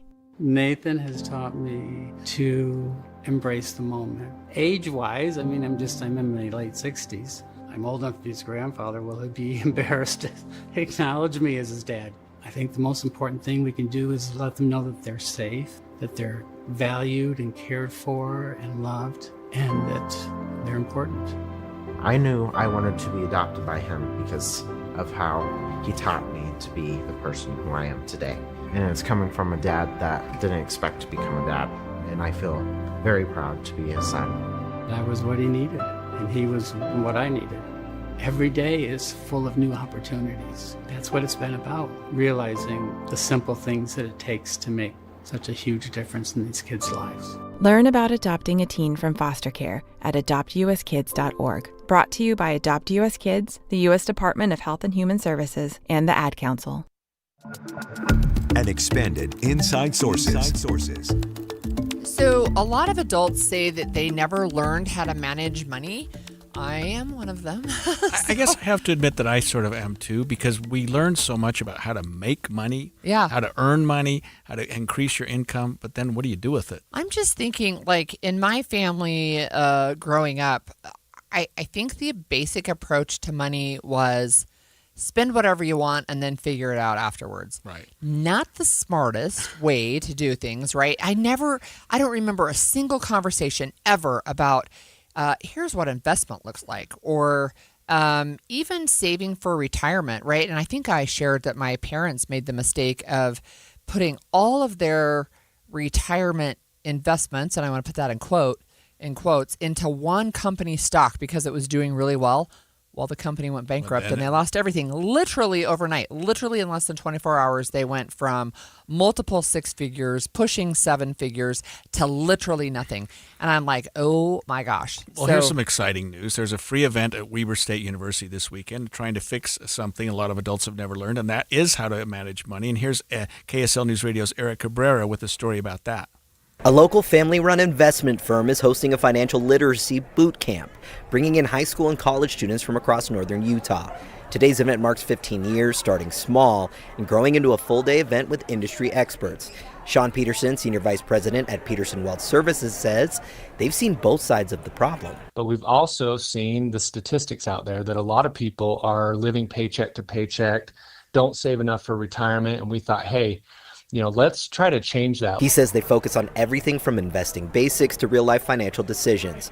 And they say when it clicks early, it can change the entire trajectory of someone's life. The event is free and goes until 1:30.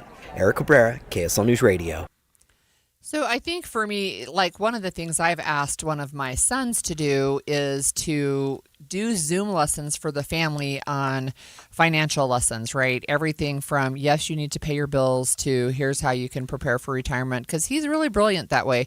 And he has like 12 lessons in mind that he's going to have our family, we can all join in on Zoom, and he's going to teach us. Yeah, I mean, I think it's helpful to do that. We've all had our financial planners help us with various things. Sometimes they don't do so well. Sometimes they do well. I've sort of, at my old age, gone back to the sort of basics, the more comfortable, conservative.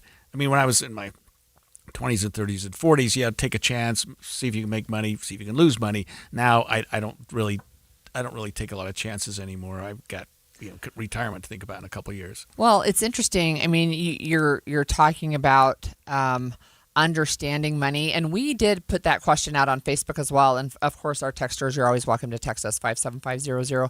But we asked our listeners, what's a financial lesson you learned that totally changed your mindset about money? And one of them said interest. Those that understand it make it, and those that don't pay it. Yeah, I mean that's true. You have to sort of think about how you're going to, what money's going to look like in the months and years to come down the road when you're thinking about where it's going to be in a couple of years. Here's more from Sean Peterson about that. Here's not from Sean Peterson about that. It just reminds me of the scene in Mary Poppins. Oh, okay. Well, that was my setup. Yeah, this is actually how I learned about interest. You're so smart. If you invest your tuppence wisely in the bank, safe and sound, this is my early. Tuppence safely invested in the bank. You got me there. No, you're good. Yeah. Instead, what did the kids do with their tuppence? They fed the birds. Yep. I mean, sometimes that's a good use Sometimes that's too. a better thing to do. But I did want to share a couple of other comments that we got on our Facebook question. One person says, and they put this in quotes, if you would know the value of money, go and try and borrow some. Okay. Another one says that her dad always told them to pay tithing first. So they pay 10% and have been blessed for that, they believe. Another one says, always remember the golden rules. Those who have the gold make the rules. Ouch. Well, in some ways it's true. And they said nobody's going to help you unless it benefits them somehow. So look for win-win scenarios. So there are ways to find win-wins, right? And we've all seen or heard these get-rich-quick schemes. Of course, in my practice, I see those all the time where people will say, hey, why would you invest in a bank at 5% or 4% or 3%, whatever your CDs are paying? I can get you 25%. And then they show you these stats and these numbers.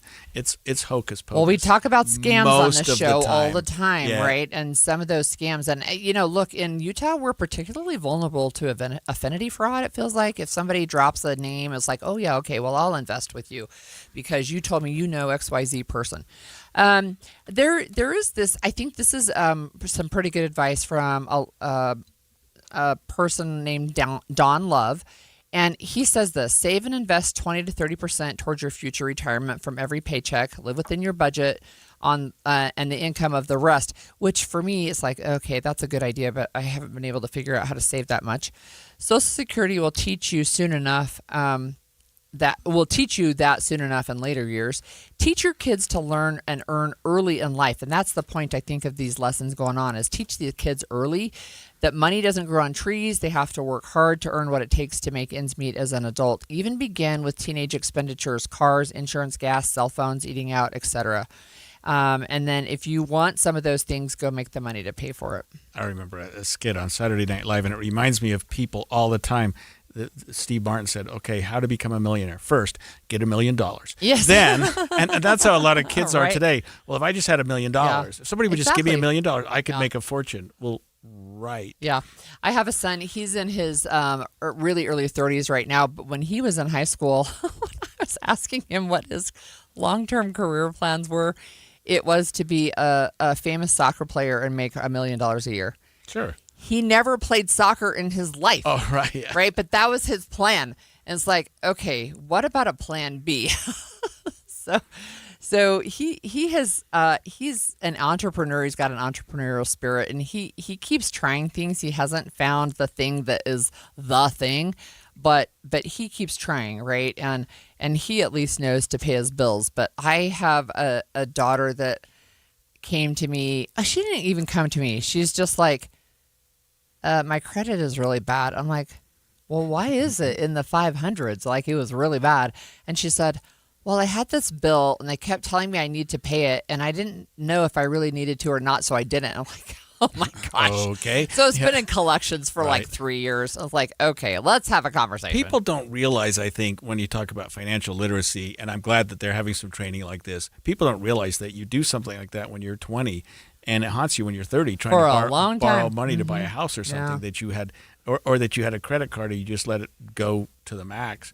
Or, I mean, and I don't, bankruptcy is not a dirty word to me. I've avoided it, luckily, in my lifetime. But bankruptcy is something that people don't appreciate also. Yeah, you can get out of all kinds of problems. You can get, and sometimes I think it's absolutely necessary. I'm not downplaying it. But, boy, it haunts you down the road.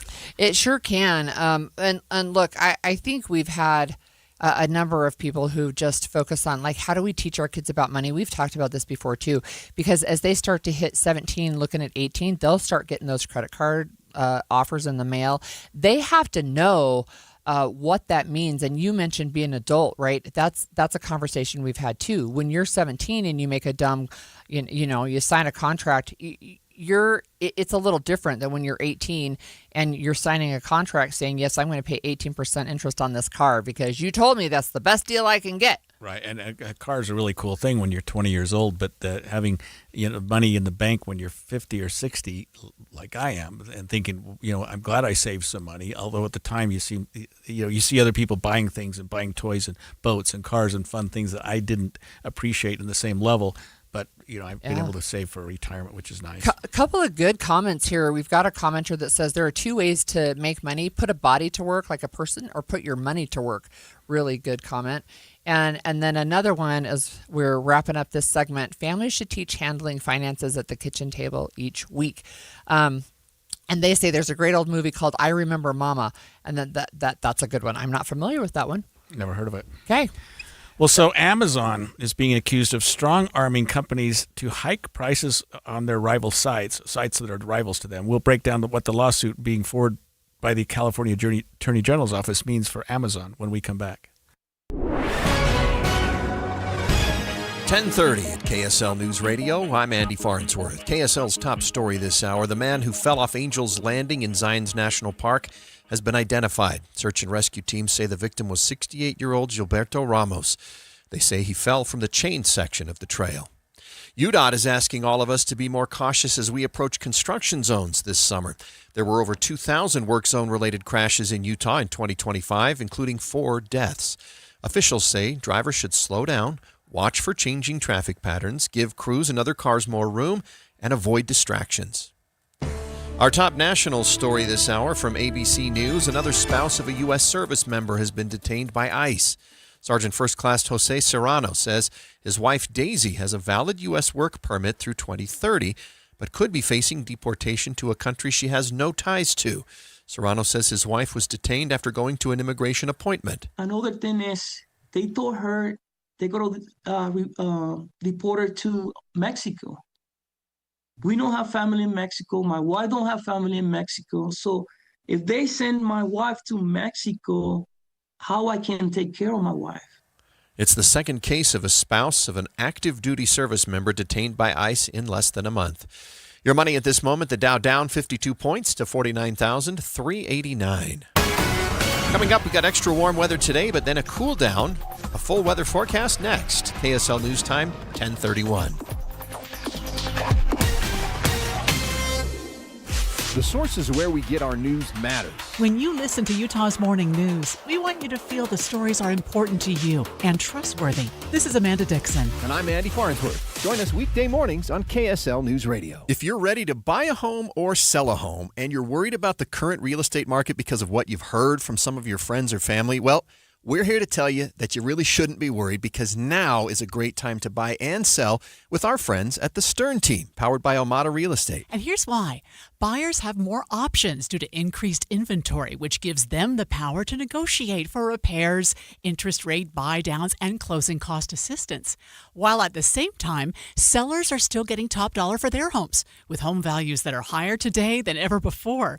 So whether you're looking to buy or sell, the current real estate market presents a win-win opportunity for both buyers and sellers. But you still do want to make sure that you're working with a team of real estate experts you can trust that can get you some great results. And that's our friends at the Stern Team, powered by Omada Real Estate. They have helped thousands of Salt Lake City homeowners, and they're ready to help you. To get started, just go to thesternteam.com. That's thesternteam.com, or Google The Stern Team. Running a small business means juggling a lot.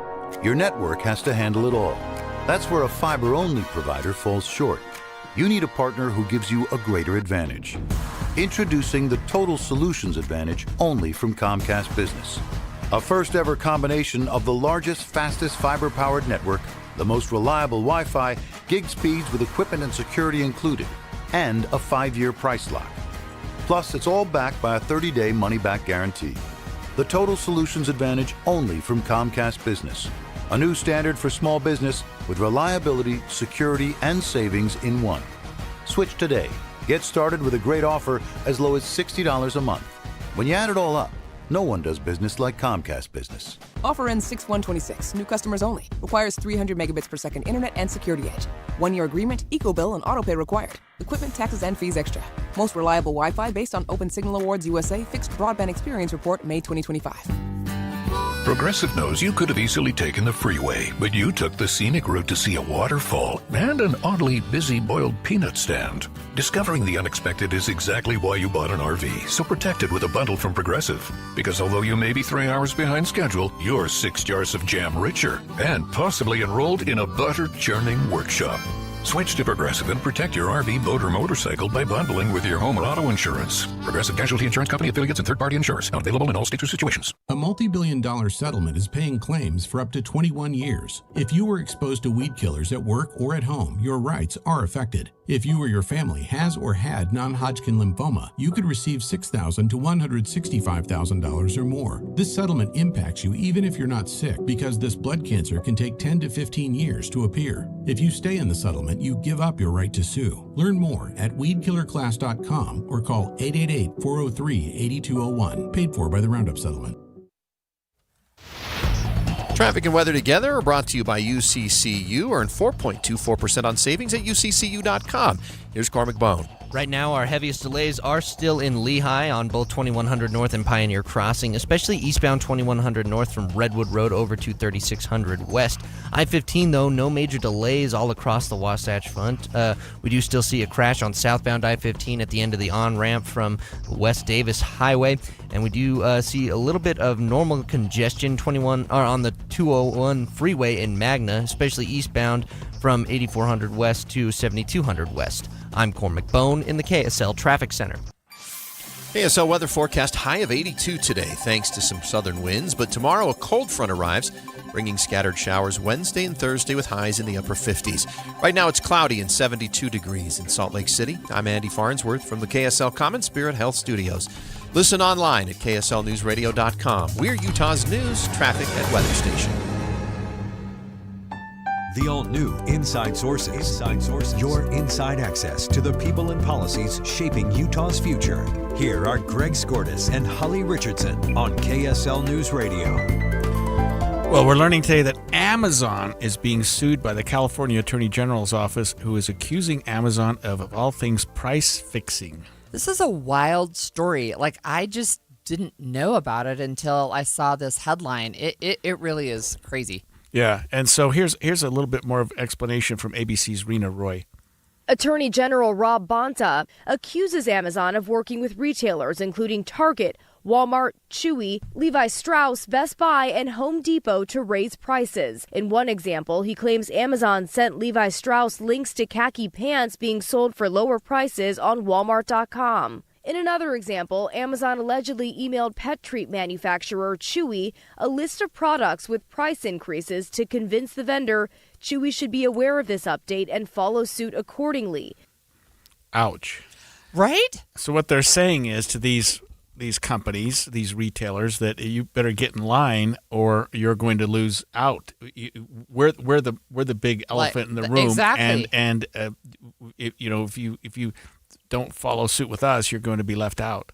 I think that's something where you just say, wow, like that's what I say. So this is some information, additional information. So this is what I'm seeing on X. But every time you comparison shop online, the prices were already fixed. This is the allegation in the lawsuit. So Amazon would monitor prices, as we heard on Walmart, for example. And then you say Amazon is looking at the prices for Levi jeans, for example. And then they would send a link to Walmart and say, styles of concern, and said the prices on Walmart are too low. They have a problem. The next day, Levi's says, well, I talked to Walmart and they've partnered with us to take, this is a direct quote from an email that's part of this lawsuit. They've partnered with us to take the Easy Khaki Classic Fit back up to $29.99 immediately, and then Levi's. So Levi's literally called Walmart and said you have to raise the price because Amazon told us you have to raise the price. Yeah, otherwise we're not going to get business from Amazon. Mean, they're the ones ouch, you got to man. make Amazon happy or nobody's happy. It. And so price fixing, it's a huge problem. Amazon is saying, and I'm not saying that they did this, but Amazon's lawyers are saying bring it on, we're ready to go, and they claim that this is just what they're saying is this: the Attorney General's motion is a transparent attempt to distract from the weakness of its case. So they're saying that the Attorney General is trying to get Amazon in line right away with a motion. They're saying, hey, let's talk about the real big case, the big picture here, instead of piecemealing it. Yeah, and you said they're the big elephant in the room. Amazon gets 40 cents of every dollar spent online in America, right? I mean, nobody else even comes close, really. And Amazon's defense is, if you can do it better, do it better. The problem is that this lawsuit seems to be saying that some people thought they were doing it better. Yeah. That we were getting a little bit cheaper jeans on Walmart.com or whatever, and Amazon's going, no, you're going to match. Levi's, we either have the same price here or we're not going to do it at all. So there are 3 separate antitrust trials scheduled for 2027. The FTC has its own case. There are 18 states plus the DOJ that are now joining these cases. So talk to me from the legal perspective about price fixing and these maybe antitrust. So Amazon isn't necessarily a monopoly, although certainly they're the biggest player in the room. That's all you need to say. They're the biggest player in the room. They have the most infrastructure. They've got the most trucks. They've got the most people. They're the most organized. So if you're Levi's and you're selling, let's say you're selling 100,000 pairs of pants a year. If you're selling 50,000 of those through Amazon, it doesn't do you any good to make them mad. Right. You're not going. If you and they say, hey, you're selling them cheaper through Walmart or through Target or something. Amazon's going to say, get in line, or you're going to lose. I mean, Levi's cannot afford to not have Amazon. You know what I mean? That's just an example. So that's a example of the big player making the decisions on how much things are going to be charged. So it makes me, first of all, it makes me sad. Second of all, it's like, well, how much time have I wasted comparison shopping trying to get the best deal when it's basically the same? But, sometimes, and I see this on sales, right? So what about Amazon Prime Day?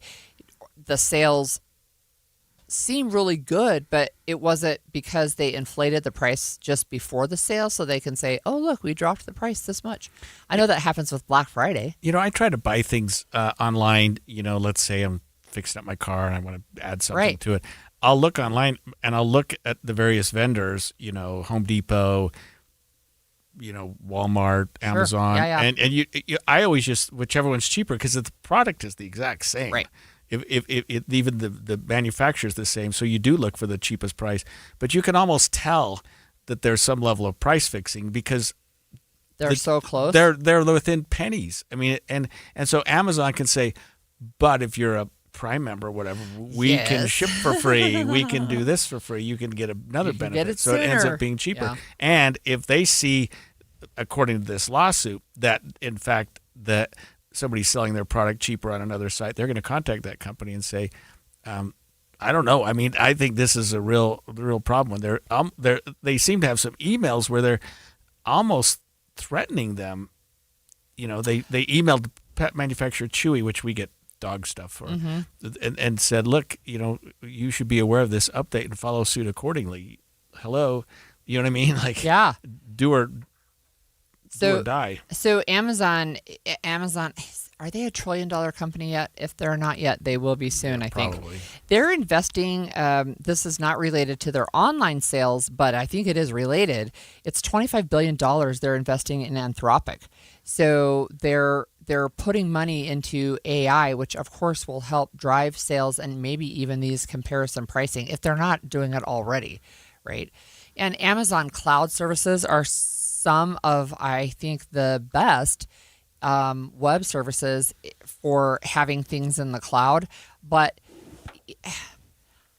I don't know. If you're $1 trillion company, do you really need to make an extra 35 cents off the pair of Levi's? Well, that's how they become $1 trillion company. You know, and Amazon built itself by being reliable, by being a good shipper, by being, I mean, let's face it, we now have 7-day-a-week service. You know, postal service, so to speak. People, you're getting stuff all the time. You can have it delivered on Christmas Day. Yeah, if you and really you can, need it. and we sort of marvel sometimes. My wife will order something on Amazon, and it comes the next day. You're thinking, where do they keep it? I know what I mean? They've got these massive warehouses. Amazon They've got warehouses. things, and they've done such a good job. And that's the irony of it. They do such a good job that they start controlling the market. They start controlling the market, and they think, okay, then we really need to control the market, even to the point where we don't want to have people competing with us. Even though, like you say, we're $1 trillion company.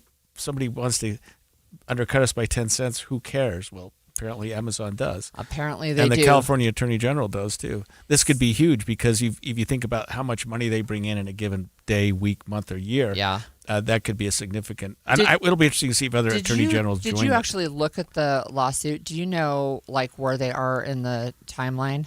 No, this? I didn't. I didn't see the lawsuit. I just saw the article. It just okay.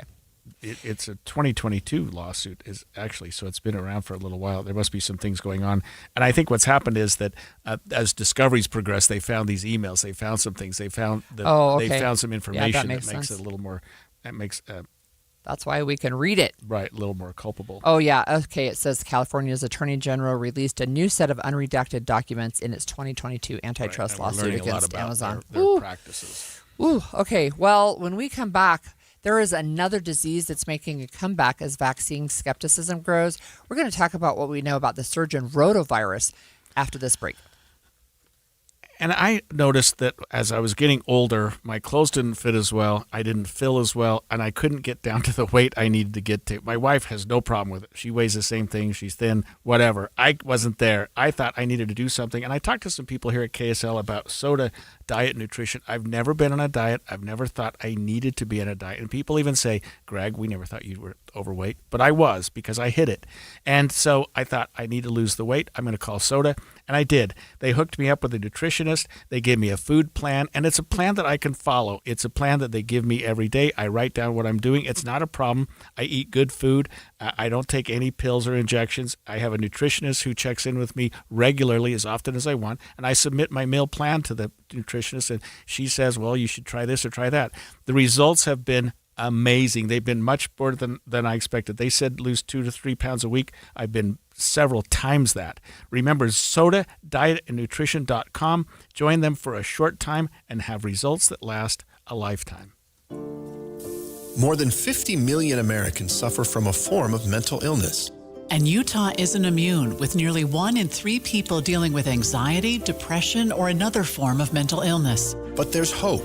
We can all take action to keep ourselves and our loved ones safe. That's why KSL has teamed with the Huntsman Mental Health Foundation to bring you hope and help you thrive. It's Healthy Mind Matters. Find out more at healthymindmatters.com. Tim Hughes back at Replenish Landscape Garden Products. That means it must be spring, and spring has sprung a little early this year. I'm here with Greg. You guys, I don't think have stopped all winter long, have you? We haven't. We've had business throughout January, February, and March has taken off like a rocket. With the lack of precipitation down here in the valleys this winter, the need for nutrients, and I'm going to guess moisture retention is going to be more important than ever, Greg. That's where your soil blends come in. We have 3 great soil blends for growing specifically. We have the topsoil compost blend, we have a Ute-like garden mix, and we have also the box garden mix, which is formulated specifically for container boxes. If you're in need this spring and upcoming summer, make sure you stop in to Replenish Landscape Garden Products. You can buy it in bulk, you can buy it in bag, or have it delivered from 4660 South 200 West in Murray. Find them online at replenishcompost.com or give them a call at 801-262-5142. Replenish.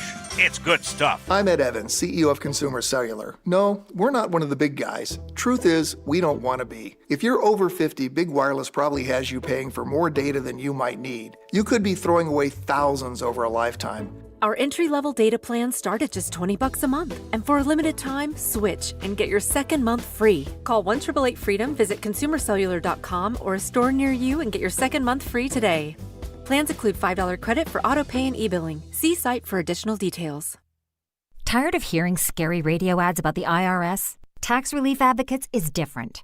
TRA is here to tell you that if you owe money to the IRS, whether it's $5,000 or $500,000, we have a solution.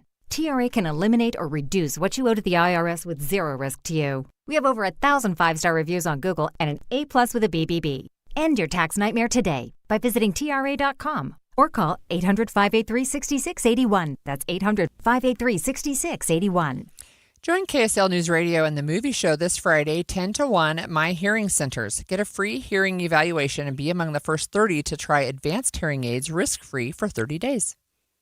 Every day here in Utah, people turn to KSL News Radio for one simple reason: trust. Trust for our reporters, hosts, our coverage, and trust in the businesses heard right here. I've met so many of our listeners over the years, and they'll tell you KSL is part of their daily routine, in the car, at work, at home. And when they hear your business here, it carries the weight of that trust. It isn't just another ad. It's a recommendation coming from a reliable source. When you advertise on KSL News Radio, you reach a loyal, highly engaged audience who listens intentionally. They show up for breaking news, accurate information, and meaningful conversations. And because of that connection, they respond. And when you pair our on-air credibility with digital tools like display advertising, social media, streaming audio, search, geo-targeting, and retargeting, you get a full funnel strategy that works and reaches the right people at the right time. Get marketing that truly moves the needle. Partner with the voice Utah trusts. KSL. Learn more at kslnewsradio.com/advertise. My name is Dale Pazinski. I volunteer with United Way to help the homeless in my community learn computer skills and build a basic resume. I don't just wear the shirt, I live it. Give, advocate, volunteer, Live United. Go to liveunited.org. Brought to you by United Way and the Ad Council. An expanded Inside Sources. Inside Sources. Well, as more and more parents are becoming skeptical of vaccines because of information or maybe misinformation that they're being given, we've seen an uptick in measles right here in this state.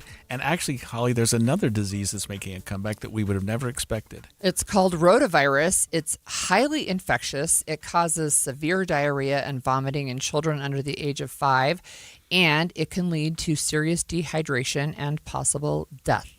So, yay us. One of the things that is concerning, so concerning, I think, is diseases that we thought we had eliminated in the United States are making a comeback, and that is deeply concerning. And I was really intrigued by Jay Evenson, the opinion editor of the Deseret News, who started an article about this topic by saying he has an editorial board meeting seared into his memory bank. And I wanted to talk to him about that. Jay, are you with us this morning? Yes, I am. Good to be here. Yeah, we have Jay Evenson, opinion editor, Deseret News, with us. And we miss you here in studio, by the way. Hope you get well soon. I'll be there soon, I promise. All right. So I wanted to have you talk to us about this editorial board meeting that's seared into your brain. Sometimes it's important to talk to people in third world countries if you really want to get a perspective on the power of the vaccines that science has given us over the past many years.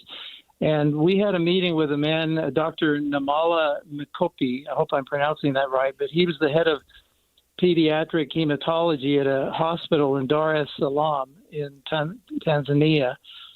And he talked about how his children's ward at the hospital was absolutely overrun with sick children because of the rotavirus. And he said, we had several children to a bed. We had some mattresses on the floor, and many of these children were dying. And these were not just the children of impoverished people. There were children of other doctors that he was dealing with there. And then the vaccine for this virus came out, I think it was around 2013. And he described for us how the next year, he said, it was like a miracle. You would go into the children's ward and it was empty. So sometimes there would be no child there at all in just 1 year. And he'd say, you could say it's a miracle, but really it's simple science, and the vaccine works. And the United States played a big role back then through an organization called Gavi that helped to make these vaccinations available in third world countries, which was just a huge benefit and blessing to those people. So I thought about him, and I thought about his emotional and sincere presentation to our editorial board in 2014. Never in my life would I have guessed that just a decade later we would be facing an outbreak of that rotavirus here in the United States because parents are refusing to vaccinate their children. You need these vaccines. I think when kids are about 2 or 3 months old, they typically receive it. This is not a disease to be trifled with. Severe diarrhea, vomiting, dehydration. We're lucky in this country we have very good health care, and a lot of these cases are dealt with through intravenous hydration and that type of thing. We don't have the death rate that they have in third world countries. But why are we messing with this disease when it's so easy to prevent it? Jay, it seems like after COVID, people became more and more skeptical of the medical community. And I think that myself, I got the COVID vaccine, and I'm glad that I did, and I continue to get mine for flu and whatever. But it seems like the medical community or the political community or something has really gotten the public concerned about vaccines, and a lot of the concern just isn't supported by the medical evidence, is it, with respect to things like measles, rotavirus? Yes, you're right. I think there was a lot of skepticism before COVID, but COVID did kind of tend to heighten that, which is very interesting to me because it was President Trump in his first administration that fast-tracked that COVID vaccine and was behind it, and yet there's this conservative kind of backlash against it and against all types of vaccines. Now, we know with the rotavirus that if you take the vaccine, 9 of 10 children will, if they are exposed to the disease, will get a very mild case of it. 7 of 10 who are vaccinated will never get the disease at all. Mm-hmm. It's highly effective, and it's important that we have people vaccinated to a high degree, because then those who, for medical reasons or whatever reasons, cannot have the vaccine are protected by what we call herd immunity. We're right now at only, I don't have the figure right in front of me, it was in the column, 70-something% of people are vaccinated against it, which is way too low. Yeah, just under 74%, you said, Jay. So, look, The other thing, too, is the measles. We've talked about it quite a bit, and one of the reasons is Utah has become now the national hotspot for the uptick in measles cases. I wonder if you could just talk to us briefly about that as well. Yeah, I looked that up this morning. We've had 602 confirmed measles cases in Utah. That's going back to last year. But 405 of those cases have been in this year alone. And particularly in southwest Utah, which includes St. George, 256 of those cases are in southwest Utah, and 75 new cases in the last 3 weeks. The New York Times had a piece last week that said Utah is the nation's hotspot for measles, and it's spreading primarily among people who are not vaccinated. We forget how serious of a disease this was. People die from measles. And when the vaccine initially came out, people were so grateful for it, and we've virtually wiped it off the map almost until a couple of years ago. Now it's made a resurgence. Again, these are preventable diseases. If they are coming back and they are preventable, what's causing this, Jay? And I know that's sort of a question that maybe your article is designed to ask, but is it misinformation? Is it skepticism about the other side effects of some of these vaccines, that they're causing other illnesses that are not being addressed? It's misinformation, and it's also some people do have some reactions to these vaccines. I think for just about any vaccine, a very, very small percentage of people. But there are people out there who are attributing the vaccines to other side effects that just are not, there's no causality there. They have children who are autistic or have other problems that you can't really scientifically key to the vaccines, and yet people are making those connections out of ignorance and spreading that type of information and scaring other parents away. And then you've also got the administration. You've got Robert F. Kennedy Jr. now, who wants to not recommend these vaccines, but to tell people to talk to your physician about whether you should have them or not. Some of those changes have been put on hold by judges. But it creates a lot of confusion, I think. And when it comes from Washington, people pay more attention than they otherwise would. I'm wondering, Jay, and we only have about a minute or so left, what is your biggest takeaway? I mean, I think the three of us here in this conversation, we're of the age where it was like a really big deal, right, to have these vaccinations, the MMR vaccine coming out, I think, when we were probably in elementary school. What is your view personally on this? Well, I think people have forgotten, and you're exactly right. I remember standing in line. You know, they would pull us out of class at school, and we would stand in line to get our measles shots or our smallpox vaccination. It was not fun, but everybody did it, and everybody was required to do it. And just think of the relief that parents felt back then, particularly you think about polio and some of these horrible diseases. And people were afraid to let their children go to public pools or to go play in parks. And now they had a measure of safety. And we've eradicated a lot of these diseases or made them extremely rare. And I think we've forgotten the relief that parents felt back in that day. I think we need to go back and revisit that and realize how fortunate we are to have these vaccines. Good article and good conversation, Jay. Thanks for joining us again this morning. And get well. Hopefully we'll see you soon. That was Jay Evenson, opinion editor of the Deseret News. And when we get back tomorrow is the end of the U.S.-Iran ceasefire, and it's unclear whether there will even be discussions held before the deadline. Iran says they're not going to negotiate because of threats, and Trump saying he won't extend the ceasefire. What does that mean? We'll talk about that when we come back after this. KSL FM Midvale. KSL Salt Lake City. From the KSL Common Spirit Health Studios, this is KSL News Radio, Utah's news, traffic, and weather station. It's 11 o'clock at KSL News Radio. I'm Cameron Elliott. KSL's top story this hour, Salt Lake City police have arrested the person they believe was responsible for a shooting on 6 South. Police documents say Carlos Chi and Chino Aguilar showed up to a hotel after someone staying there invited them over. When they got there, police say Aguilar shot someone in the room before running away. Aguilar then called his parents in New Mexico and told them he shot somebody. They were both found and arrested in Wyoming a few hours later. That person killed has been identified as Christian Lee. The oldest brother in the performing group, the Osmonds, has passed away at the age of 76. He had a big impact on Utah and fans around the world. KSL News Radio's Brianna Willis reports. Alan Osmond was with his wife and all 8 sons when he passed away last night. 40 years ago, he was diagnosed with multiple sclerosis, forcing him to retire from the Osmond brothers and other performances. I got so I couldn't raise my right hand. I trusted my Heavenly Father. I know that you have to have opposition in your life. And this was my test. Osmond has said he always tried to live his life with a positive attitude, not letting MS define him.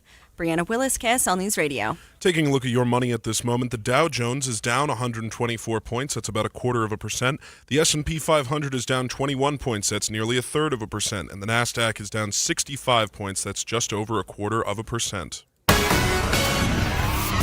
Coming up, enjoy the sun while you have it. KSL weather is next. KSL News Time, 11:01. Mornings are for recharging. And they're for starting your day right. We volunteer to join you in the car. Get news and weather at 102.7 FM during the most important part of your day. Andy and Amanda, each morning between 5 and 9 on KSL News Radio. Spring cleaning isn't just for your house, it's for your life. If your job is getting old, it's time to clear the clutter and spring into IT. Go to My Computer Career. My Computer Career helped me get the skills and certifications I needed to start a new life as an IT professional in months, not years. Earn the certifications the top employers are looking for right now. Visit mycomputercareer.edu and take the free career evaluation to see if it's time to spring into IT. Financial aid is available to those who qualify, including VA benefits.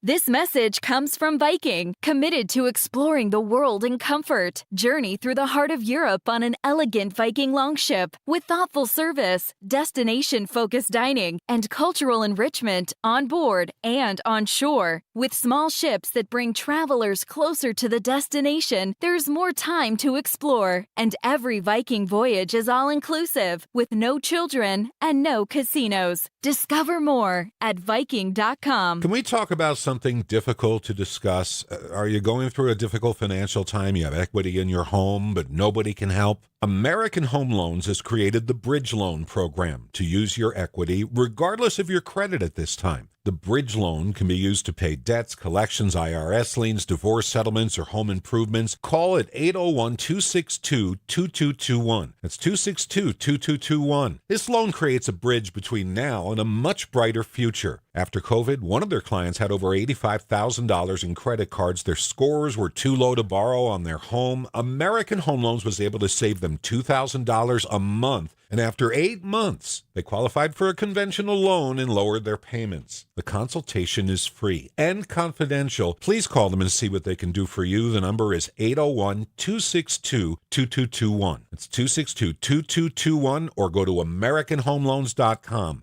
AmericanHomeLoans.com. NMLS 245422, Equal Housing Lender. The United States is facing a mental health crisis, but there is hope.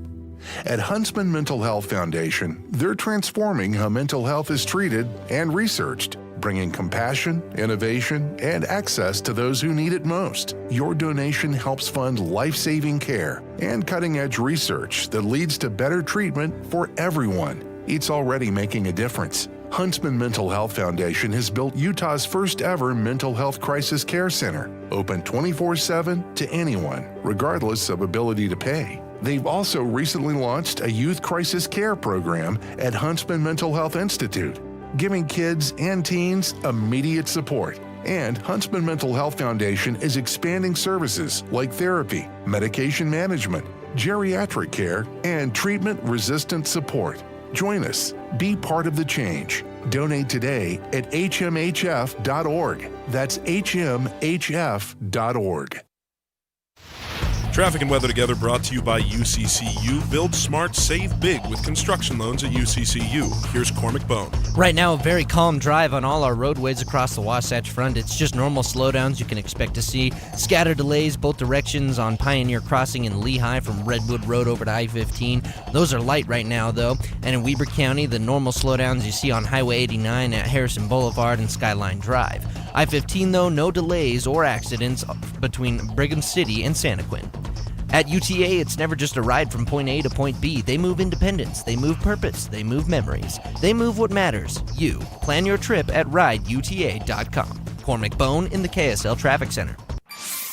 Today, the high is going to be at 82, giving us just one last taste of summer before temperatures dive back down to the high 50s next week, with lows sitting in the low 40s and high 30s, with storm clouds to boot. Right now, though, it's 73 degrees and mostly cloudy downtown.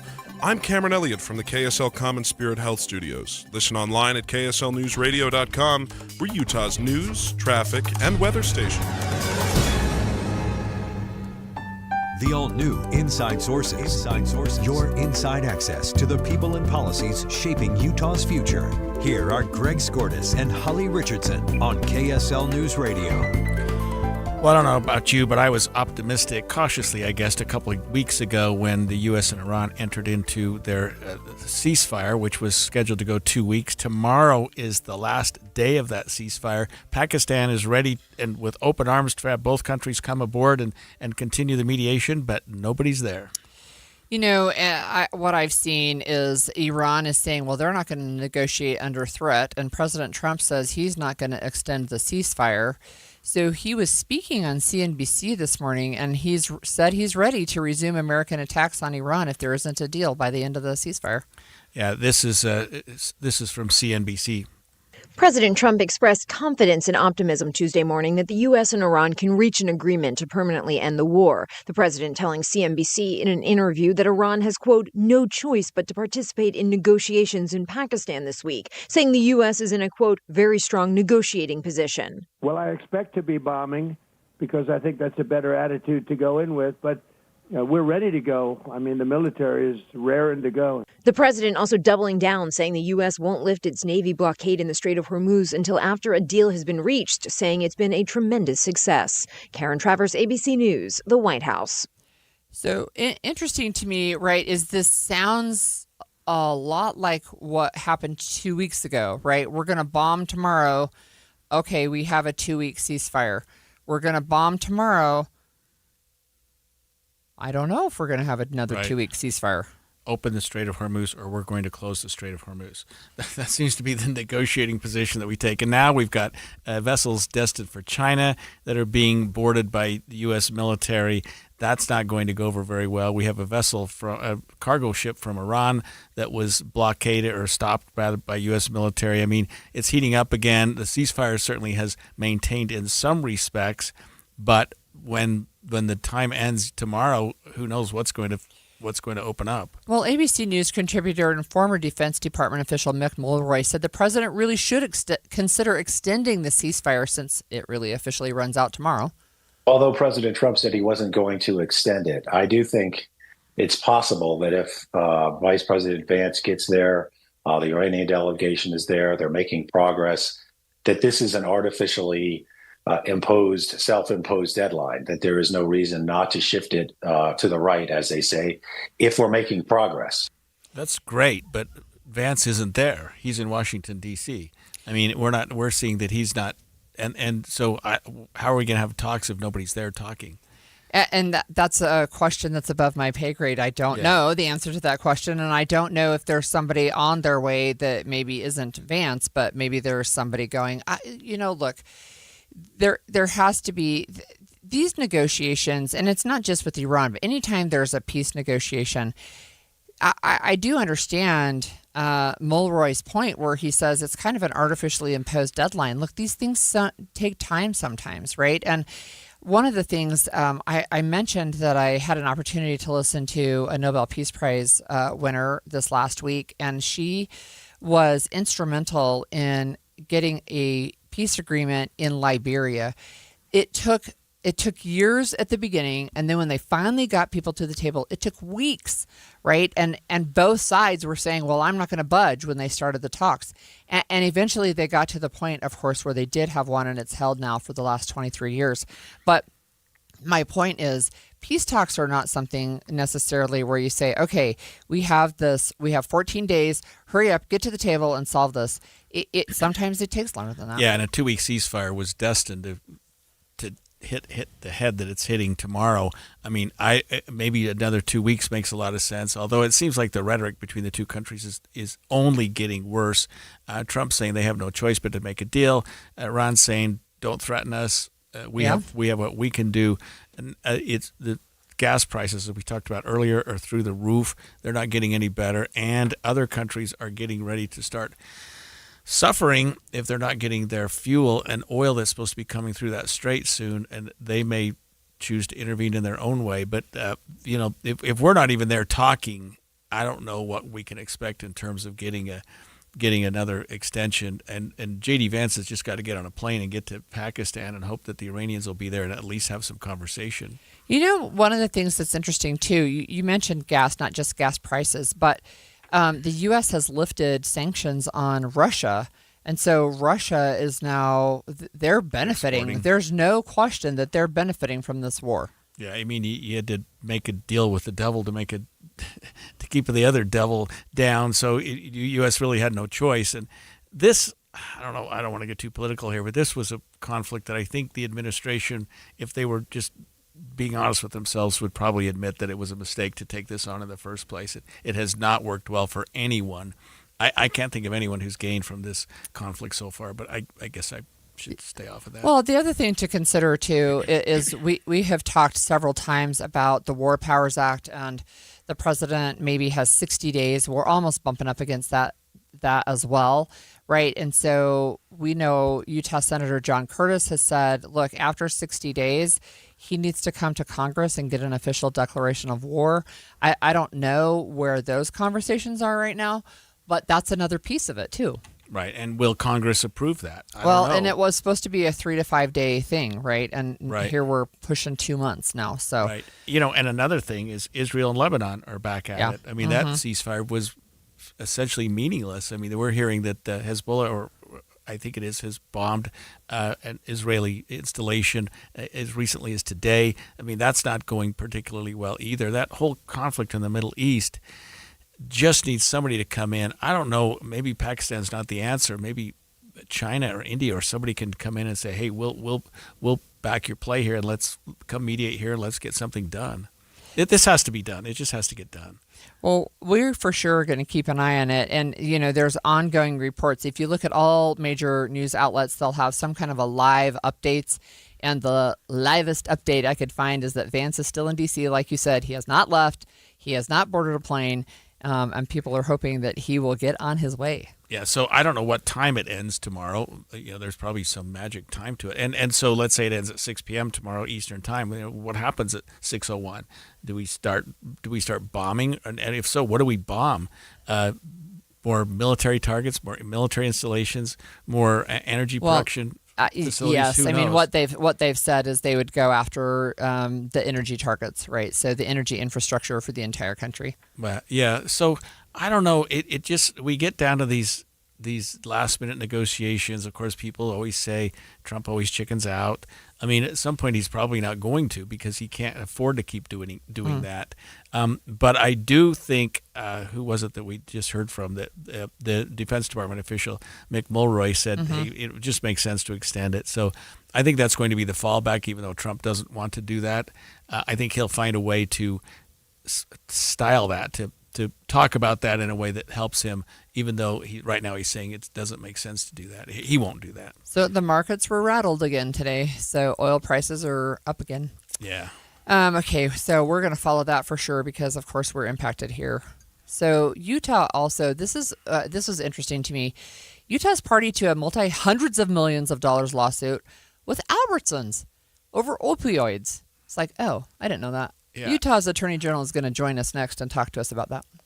Did you know Utah State University is home to one of the nation's leading centers for disability research and advocacy? At the Institute for Disability Research, Policy, and Practice, we work side by side with Utahns with disabilities, their families, and community partners to make our state more accessible and inclusive for everyone. Our researchers, educators, and advocates partner with family service providers and policymakers to create real, lasting change. We believe that everyone deserves a chance to live, learn, work, and play in our communities. From helping children reach their potential in early intervention programs, to building accessible technologies, to improving mental health and employment supports, our work touches every corner of the state. The Institute for Disability Research, Policy, and Practice is the only disability-focused research center in the state of Utah. That means we're Utah's home for innovation, data-driven policy, and community solutions that make life better for people with disabilities. Find us at idrpp.usu.edu.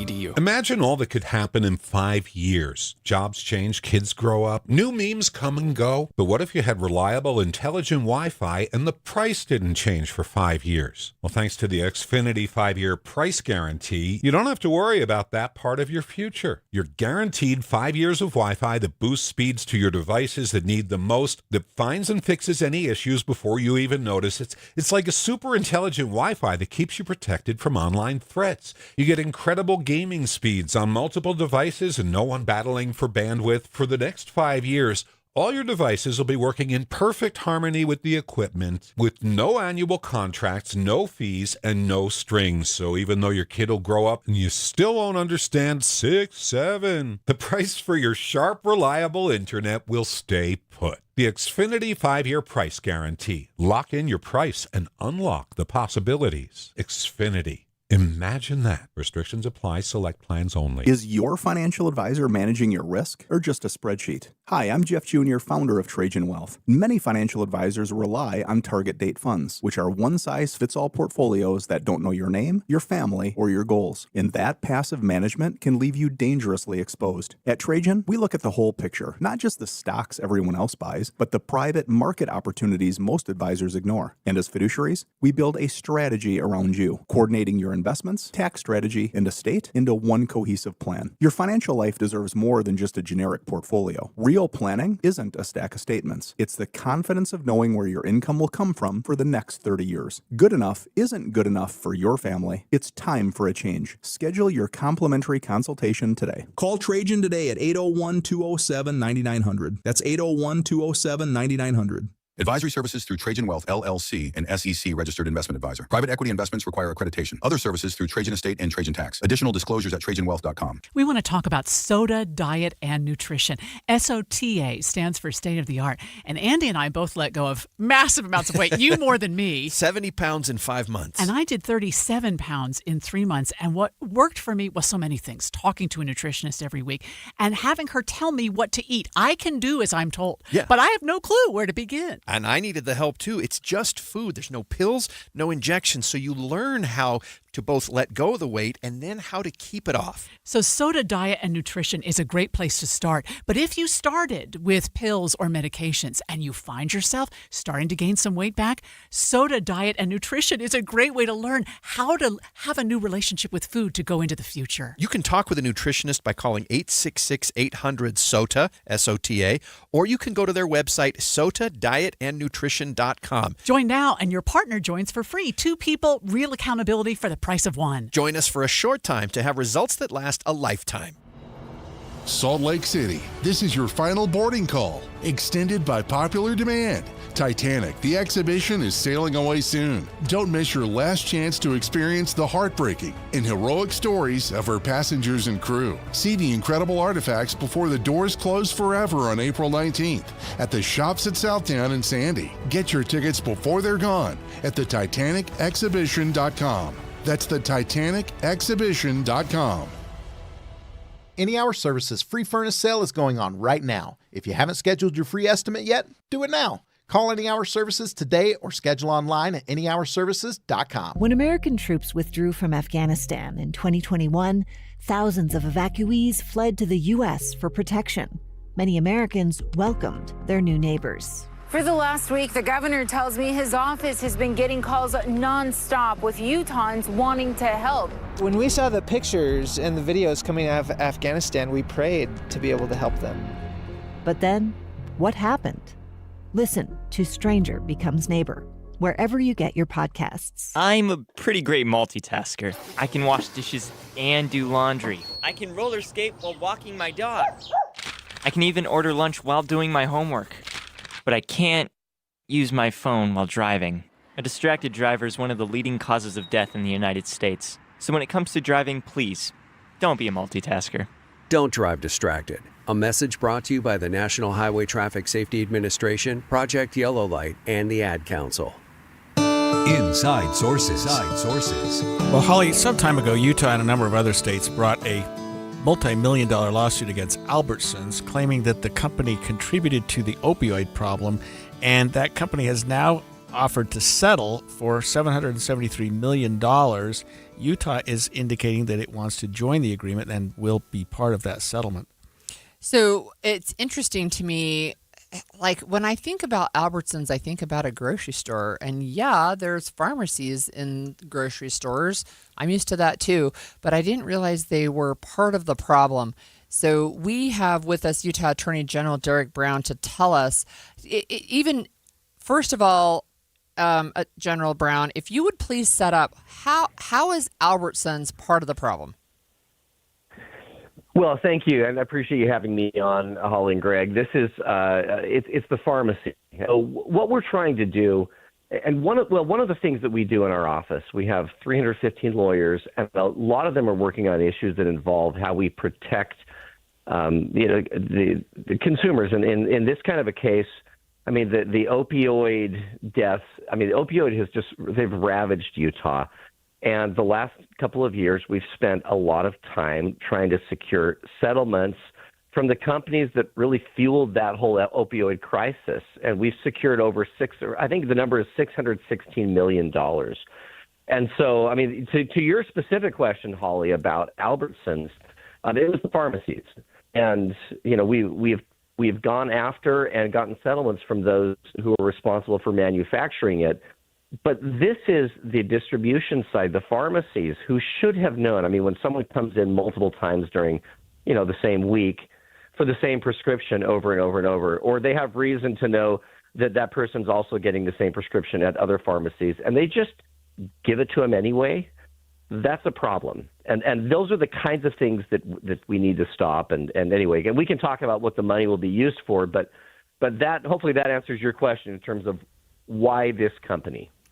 And I've got to assume, Derek, that when a company like Albertsons, even though they're a big company, has to fork over $773 million for damages, that they're going to want to avoid a future lawsuit. So they're going to tighten their what they do with respect to opioid prescriptions as well, right? I mean, you would expect that these lawsuits are going to create a huge benefit on the other end, in that these big pharmacies are not going to be so loosey-goosey with these opioids. Exactly. And Greg, that's what we really want here. I mean, this is a group of bipartisan attorneys general who have come together to try to solve the problem. And the numbers, I mean, you mentioned the number $773 million. I mean, it's a huge number, and it's meaningful. But for me, the most meaningful result it's not the money. It's making systemic changes in the whole process. Because tomorrow there could be another drug, there could be another, inevitably there will be some sort of addictive substance. And what we want is to have the controls in place so that what happened in Utah with opioids won't happen again in the future. So that's my real goal, is we want systemic change. We want change for the future. The money is great because we're going to use that to help remediate and help those who were affected by it in the past. But ultimately, we want change. So Derek, I'm looking at the press release that came from your office, and one of the parts of that is that there are ongoing. This is not. I guess this is not the first time that Utah has received a settlement in opioid. I guess the opioid crisis. Can you talk to us a little bit about the history and then where these funds are being used?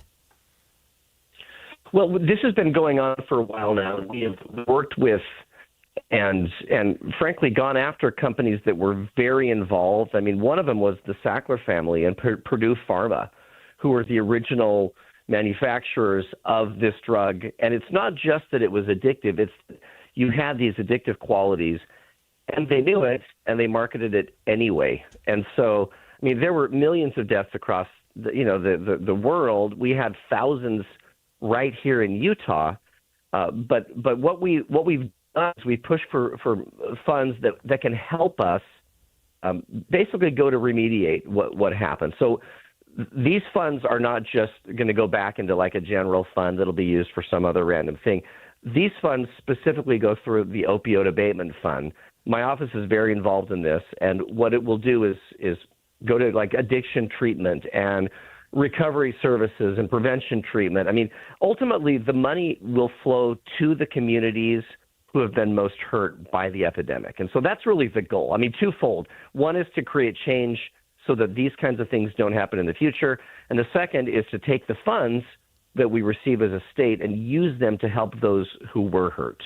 I think it's just incredible, Derek, and maybe even ironic that the pharmacies that caused the problem are now paying to remediate the problem. They're paying to help the people that became addicted, the people that suffered, that continue to suffer, so they can get off that, because that's an insidious addiction. I mean, I've seen it in my practice, and you've probably seen it with your office having to deal with this. But the opioid crisis, and you have done an incredible job, not just with this particular lawsuit, but with others, doing what you can to try to solve that crisis that just became so pervasive throughout the entire country. I mean, this has got to be a huge settlement for Utah and for the industry in general, in terms of just trying to do something about the opioid problem. This is, and we've also secured agreements, just Greg, so you know, with Walmart, Walgreens, CVS, Johnson & Johnson. I mean, so we really are trying to make it clear to the industry that we want guardrails so this doesn't happen again in the future. And I think we're getting there. We're getting there. It's been, I mean, we're up against some of the largest firms and companies on the planet, and we're winning. And so we feel good about that. But there's more to be done. Well, you mentioned there's more. Is there something else that's in the works that you're still waiting on? That you we have other that you can talk about. Well. Not necessarily, but we do.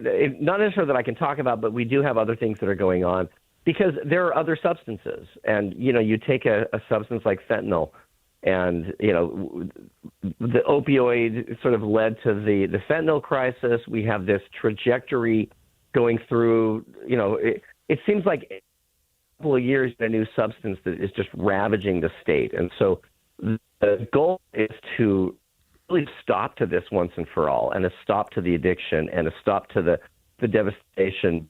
I mean, with an opioid addiction, doesn't just impact themselves; they impact everyone around them. It's a family, it's a community.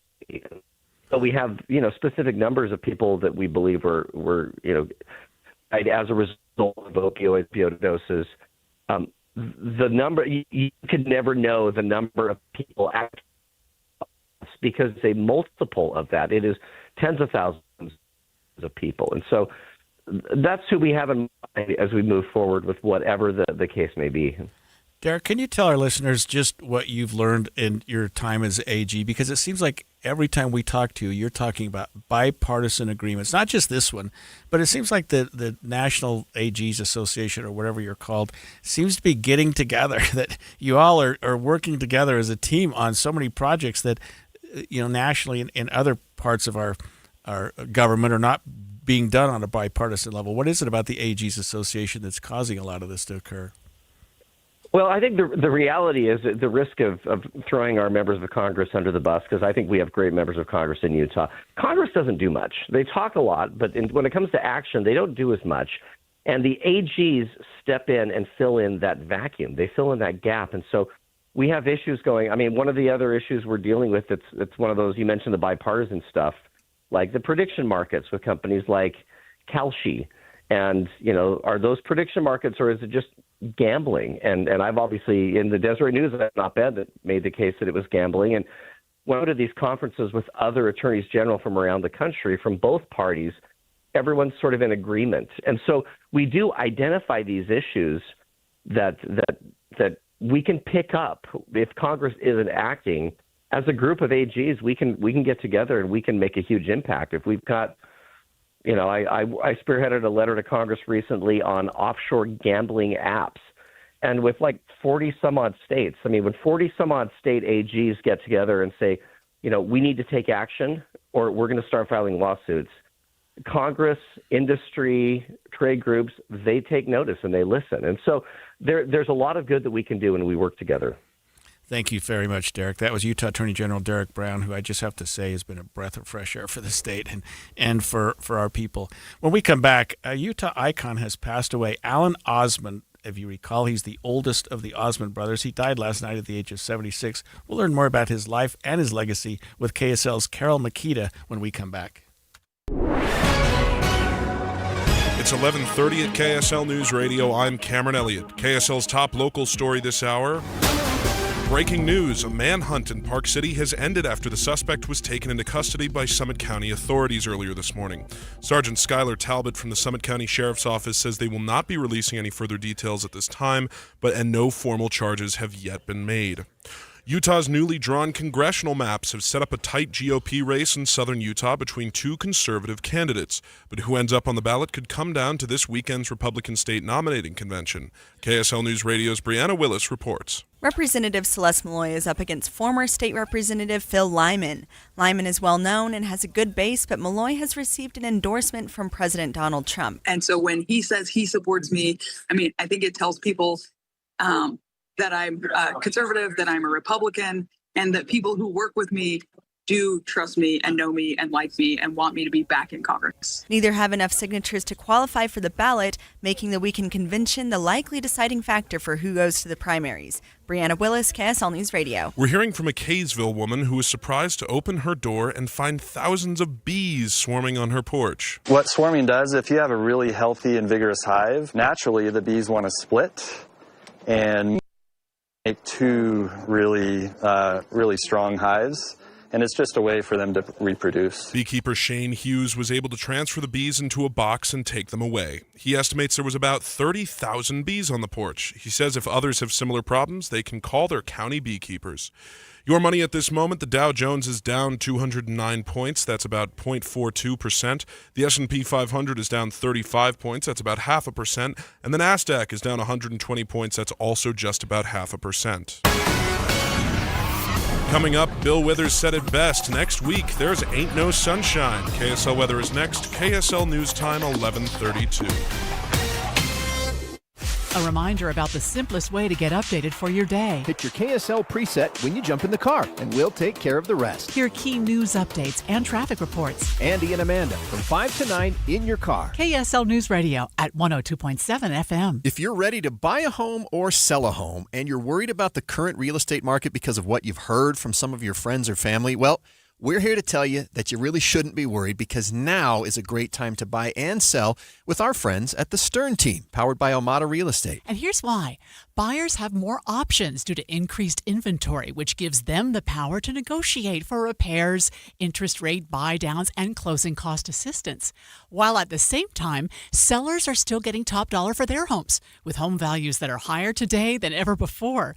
So whether you're looking to buy or sell, the current real estate market presents a win-win opportunity for both buyers and sellers. But you still do want to make sure that you're working with a team of real estate experts you can trust that can get you some great results. And that's our friends at the Stern Team, powered by Omada Real Estate. They have helped thousands of Salt Lake City homeowners, and they're ready to help you. To get started, just go to thesternteam.com. That's thesternteam.com, or Google The Stern Team. You deserve a home that's truly your sanctuary. Why are you waiting? Dreammaker Bath & Kitchen helps turn someday into today. A space that works and feels like you. Because design and build live under one roof, your remodel experience stays organized. From the first discovery consultation to the final walkthrough, with one team from start to finish. You deserve a home that you can truly be happy in. And that's possible right now. A clear, structured timeline keeps guesswork out of your kitchen or bath project, and it starts with your budget and a fixed price. Then the detailed plan begins with smart and stylish selections, so you know exactly what to expect.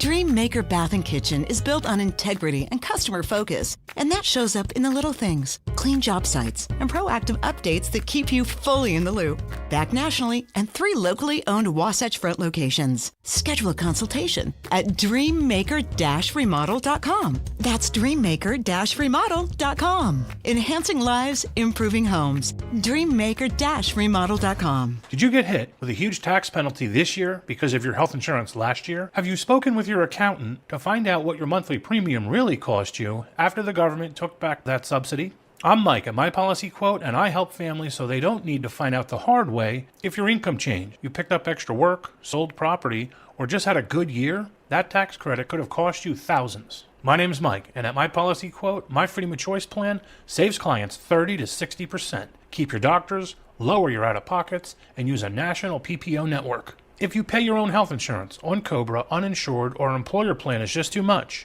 even self-employed or small businesses, call me, Mike, today. 385-367-6779. Again, that's 385-367-6779. Or visit mypolicyquote.com. That's mypolicyquote.com. All my clients tell me they wish they switched sooner and they could have saved all those thousands of dollars over the years. Don't delay. Call today. Traffic and weather together brought to you by UCCU. Earn 4.24% on savings at UCCU.com. Here's Cormac Bone. Salt Lake City Police Department reporting a crash at the intersection of 9th East and 1300 South. We do see some heavier than normal congestion there in that intersection, especially northbound on 900 East. And we also have some heavier delays on northbound SR 36 in Mills Junction approaching Pole Canyon Road. It looks like they've got that down to one lane right now in that construction zone. Could be the cause of those heavier delays. But I-15 is a clean and clear drive between Ogden and Provo. With nutrients blended for greener, healthier turf in our local soil, IFA's 4+ lawn care program is the ultimate lawn owner power move. Cormac Bone in the KSL Traffic Center.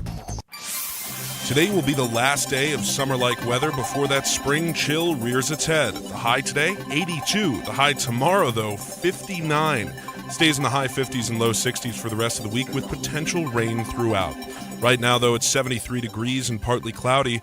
I'm Cameron Elliott from the KSL Common Spirit Health Studios. Listen online at kslnewsradio.com. We're Utah's news, traffic, and weather station. The all-new Inside Sources. Your inside access to the people and policies shaping Utah's future. Here are Greg Skordas and Holly Richardson on KSL News Radio.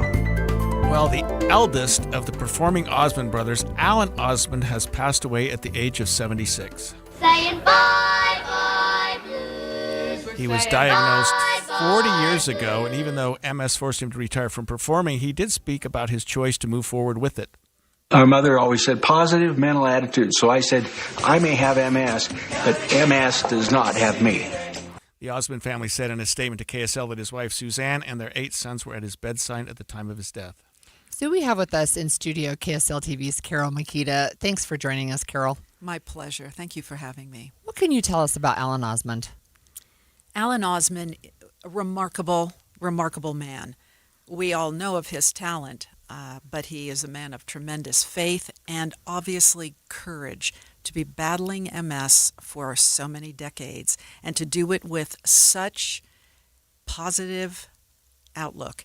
What he gave to other people who were struggling with that disease or Parkinson's or cancer was the ability to say, I'm not defined by my disease. I am this person, and by the way, I'm also struggling with or battling, or I'm going to fight this. And I love that about him. He was absolutely committed to his faith, to his family, Suzanne and their 8 sons, and I think they have 30 grandchildren now. And besides that, he was the leader of the performing Osmonds from the beginning. So he was the big brother who was bringing them together for rehearsals all of the time and leading out everywhere from the Andy Williams show to all of those incredible concerts, tours that they did throughout the world in the 60s and 70s. So, Carol, I hadn't realized that he had MS, and he had it for 40 years. I assume that affected his ability to perform, and he wasn't able to perform with the brothers toward the end. Yes, it began to affect him, he said. The first thing he noticed was his inability to use one of his hands, and so when he told his brothers, they just sort of switched things over to the other side so that he could move a little more easily. And that went on for a little while, but afterwards he retired from the performing part of things. And, when the Donnie and Marie show happened, Alan was one of the lead producers of that. So they put their energies into their 2 younger siblings. And then Alan and Meryl created Stadium of Fire. Oh, wow. That has a tremendous legacy. It's of great popularity, but that was their vision to begin with. And the beat goes on. The Osmonds are always thinking of ways to share their talents and move on in some kind of production or other. So this year, I know we're really looking forward to celebrating America 250, and the Stadium of Fire is going to be, I'm sure, remarkable this year. Do you anticipate they're going to do maybe a special tribute to Alan at that? I cannot imagine that they won't. Yes, a driving force behind it for so many years. I'm sure they will find a way to pay tribute to Alan and perhaps even through his own family. You know, Carol, a lot of us think of Alan as being the oldest Osmond brother, but he was the oldest performing Osmond brother. There were two older brothers that we don't hear or talk too much about. That's right. This whole idea of performing started with the boys when they were really quite young. Verl and Tom are their older brothers who are deaf or partially deaf, and it was to raise money for hearing aids for them. Their mother, Olive, homeschooled them for a while. If you can imagine how many decades ago that was, to teach them how to speak and then be able to go to school, be mainstreamed. But it was all really started for Verl and Tom. And Verl and Tom then became very supportive of their performing brothers and then siblings, with Donnie Marie and Jimmy joining them later on. Yeah, it's so interesting. What are some of the other projects that Alan was involved in? Well, there is one that everyone is familiar with, too, because it was really started by Marie. She talks about in their parents' kitchen, they were trying to decide what they could do for children. And, of course, they were concerned about those who had hearing disabilities. And their mother said, well, we really kind of have focused on that. Maybe you ought to broaden it. And so Marie created, with a couple of producers, Children's Miracle Network, and of course her brothers were part of that. And so Alan, that involves many, many hospitals around the country, and that is quite a production to date, raising millions and millions of dollars for children's hospitals. So it was an idea that was created here in the state of Utah. You and I are part of a generation of Utahns that grew up with the Osmonds, yes. and sort of, I don't know, but it seemed like Donnie and Marie were about our age, and they've just been so, I don't know, such an important part of Utah, an important part of our community, and you still see and hear them or hear about them all the time. They've never sort of given up their roots here, have they? No, they haven't. They love the state of Utah and give credit to the people who were there. Backbone fans and have been for decades. But this is a family, I think, that is unique. Yes, they're gifted. There's no doubt about it, tremendously so. But the discipline with which they were raised and continued to do that on their own, their tremendous strength in faith, and their unity as a family, I have always admired. Everyone is different, and everyone has different desires at certain points, but they have stayed together as a family in love and support of one another, which is a beautiful thing. Is there any information about a memorial service for him? Not yet. It is pending. I know that Suzanne and the 8 sons are working on that, hoping perhaps the end of the week or the beginning of next week, more likely the latter. Okay. All right. Thanks for joining us this morning. My pleasure. Thank you. We have some breaking news. Vice President J.D. Vance says peace talks with Iran are on hold. Vance is planning to head to Pakistan today, but Tehran did not make it clear whether Iran would participate or not. The 2-week ceasefire, as we talked about earlier on this show, Holly, ends tomorrow if the U.S. and Iran cannot come to another deal. We'll be back to talk about that and more in just a few minutes. Andy, I like that shirt. Is that a new shirt? It is. It's from Ann Collar, and it's really rare to find a shirt that looks good and is super comfortable. And this is a fabric unlike anything I've ever felt. I got one for my husband and my sons, and they watching my 19-year-old put on the Ann Collar shirt and sort of check himself out in the mirror.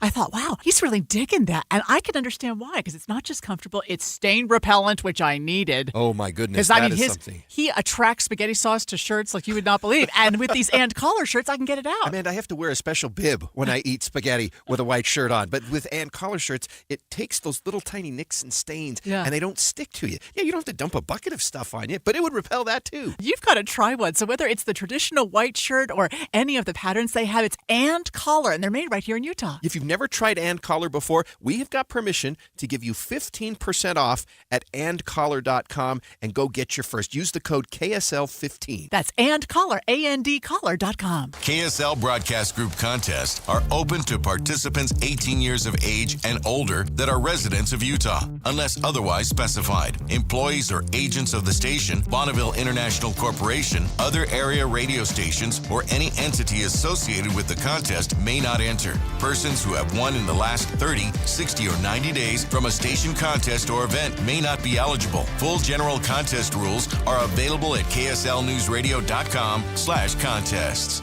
If you've saved more than $300,000, there's one thing you can do now that can make your savings go twice as far in retirement, and it's tax planning. That's right. Tax planning could significantly reduce the taxes on your IRA and 401k withdrawals, Social Security benefits, and other investment income. Find out how much money you could save with a free retirement tax savings analysis from the good people at Boss Retirement Solutions. To schedule your free analysis, call 801-896-9622. Tax planning for retirement could reduce your taxes not just for 1 year, but for the rest of your life. And the savings could be six figures. Let's find out how much money you could save. Call 801-896-9622. 801-896-9622. For informational purposes only, actual results may vary. No statement contained herein shall constitute tax, legal, or investment advice. Advisory services offered through Boss Retirement Advisors, an SEC-registered investment advisor. Insurance products and services offered through Boss Retirement Solutions. As a social influencer, my days can be busy. 4 a.m., I hit the gym. 4:32, protein smoothie. 5:08, save time and money bundling my home and auto insurance with Progressive.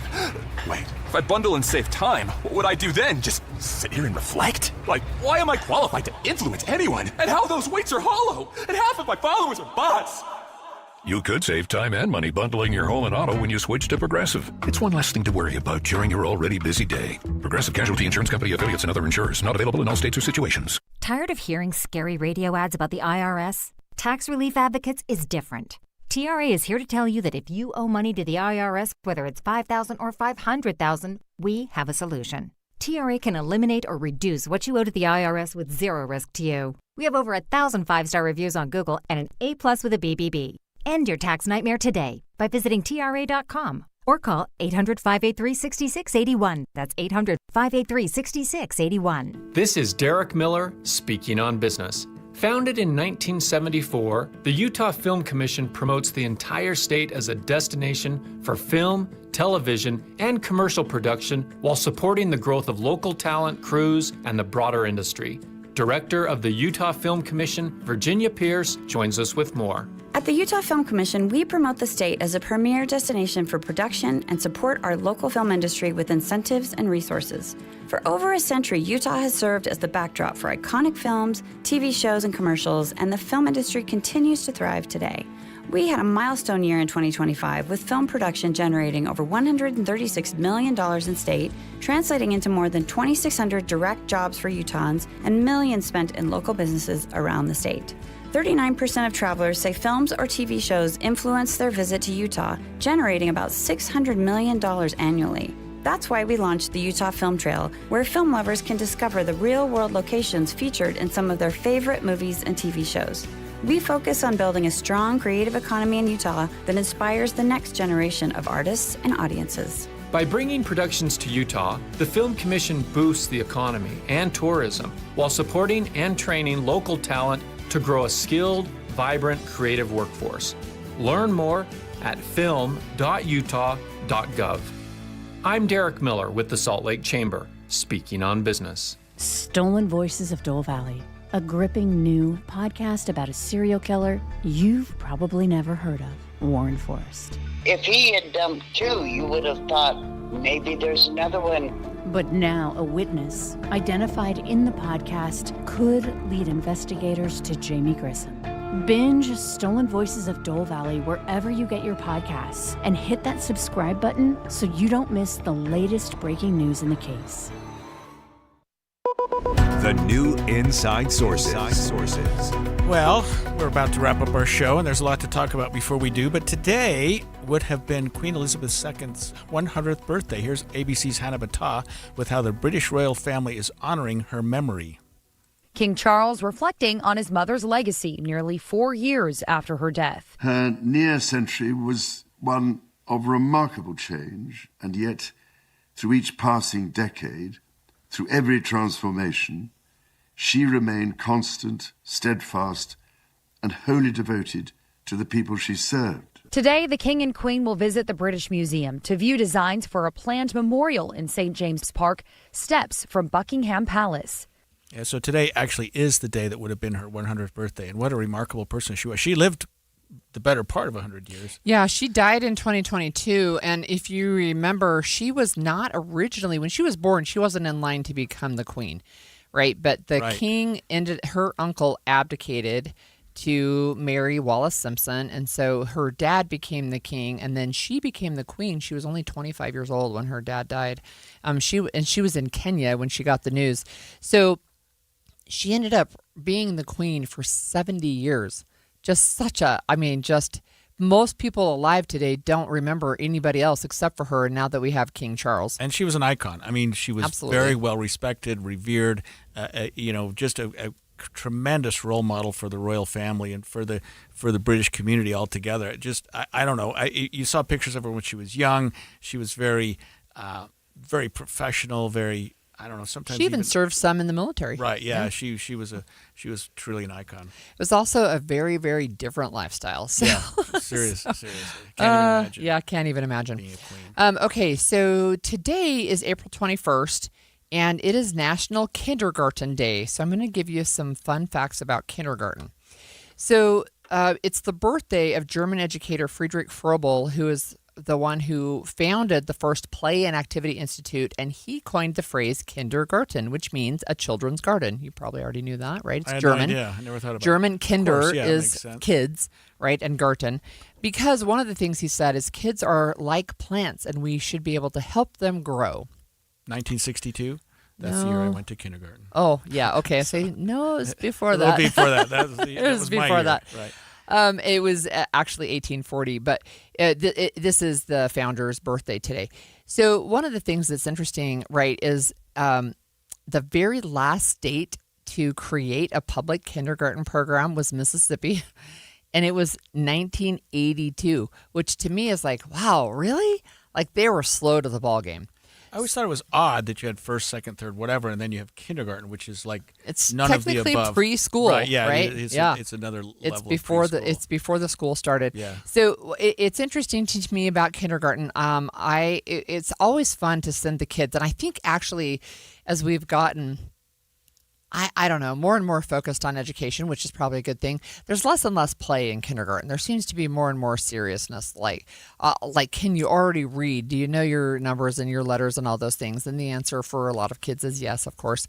And most kids go when they're 5. There's about 3.5 million kindergartners every year in the United States. And I was a kindergartner. My birthday was in December, and I don't know how my mom arranged this, but I think she told them because I already knew how to read, which was true. But I started kindergarten when I was 4, and I didn't turn 5 until partway through that school year. Yeah. I remember kindergarten. I remember. I remember it too. was fun. It was exciting. And we had naps back. Yeah, in we the took day. a nap. We had little tiny cartons of milk, and you had little cubbies where you stored all your stuff, including your little kindergarten's blanket. fun. Yeah. I was a room mom for multiple of my kids who were in kindergarten just because it was so fun. I could do crafts and we do these projects. Anyway, today's National Kindergarten Day. Good for them. That's great. Okay, I have a few other fun facts before you share your closing arguments today, and I'll say this. So I included this, a tweet about this in my newsletter, but in 753 BC, according to legend, April 21st is the day that the twins, Romulus and Remus, established Rome. So the tweet that I included is that it was on one of the greatest, and oldest special effects in history can be witnessed in Rome today. So for nearly 2,000 years, the traditional birthday, like I just mentioned, of Rome, you have I think it's the Pantheon, you've got this big circle at the top, and just at the right time, there's about 3 hours a day where the sun comes through, it shines on the door, turns it gold, and the emperor would go in and do like a big speech about the founding of Rome. Oh, wow. It's very cool, right? And it's been going for a very, very long time. That's great. Okay, so that was a really long time ago. It was on this day in 1789 that John Adams was sworn in as the first U.S. vice president, but it was 9 days before Washington was sworn in as president. I don't know why. How do they do that? I don't know why, but they swore the vice president in before they he swore was the president in. Person in charge for 9 days. I guess. It was on this day in 1967 that Joseph Stalin's daughter arrived in New York. She defected to the United States. That was just, I was too young to remember it at the time, but looking back, it would have been a gigantic news story, that right? Would have been huge, right? Huge. The daughter of the most prominent person in one country defects to another country. Yeah, that's exactly right. Wow. And then in 1989, Chinese students protested at Tiananmen Square. And then, we know kind of how the result of that didn't go super well. But I just, some of the images from those protests were just so incredible, right? Facing down the tanks. The iconic image of that man standing there in front of a tank. Man. They call him Tank Man. Wasn't going to go anywhere. Yeah, exactly. Yeah, and we kind of wondered what was going to be the fallout of that. Not much. Crackdown. Yeah, right. A crackdown was the fallout. interesting. So those are my fun facts for the day. All right, well, let me just tell you why I was late today, and you were incredibly kind to accommodate me today. But I was at a breakfast for what's called And Justice for All, and let me just explain something about it, because I'm doing my lawyer plug again today. But the Constitution of the United States provides that when a person is accused of a crime, that they can get a lawyer. And we have long allowed, I in fact worked at the Public Defender's Office, and I work today as a public defender for the federal courts. A person accused of a crime has the right to an attorney, and they'll have a court-appointed attorney. But what we don't really know, recognize, and we sort of forget about, is the fact that people who have problems that are not criminal, they're not protected by the Constitution. They're not protected by what is required to be funded by the public. And so Utah has created 3 agencies: Legal Aid Services, Legal Aid Society, Utah Legal Service, and the Disability Law Center, that are largely funded by private or some contributions. I mean, but they do the same thing that we did at the Legal Defenders Association. They help people who need a lawyer, who can't afford a lawyer. But it's such, and I go to these breakfasts every year, and we give them money, and the same people speak, and they talk, and they tell us what they're doing, and they have people there that they've helped. And so I was just looking at the 3 groups. Utah Legal Services, they do family law issues. They do consumer law. Like, for example, a person who is being kicked out of their apartment, they can't afford a lawyer. They don't know what to do. They can get help there. Victims of domestic violence can get help there. And they help marginalized communities like agricultural farm workers who need legal assistance. The government's not going to pay for that. Who can help them? Native Americans who don't have the kind of assistance that you might expect. And senior citizens who are not. You don't see anything in the Constitution that protects senior citizens. So these groups get together and they help them, but they need funding. And I'm not plugging for funds. I paid my check today.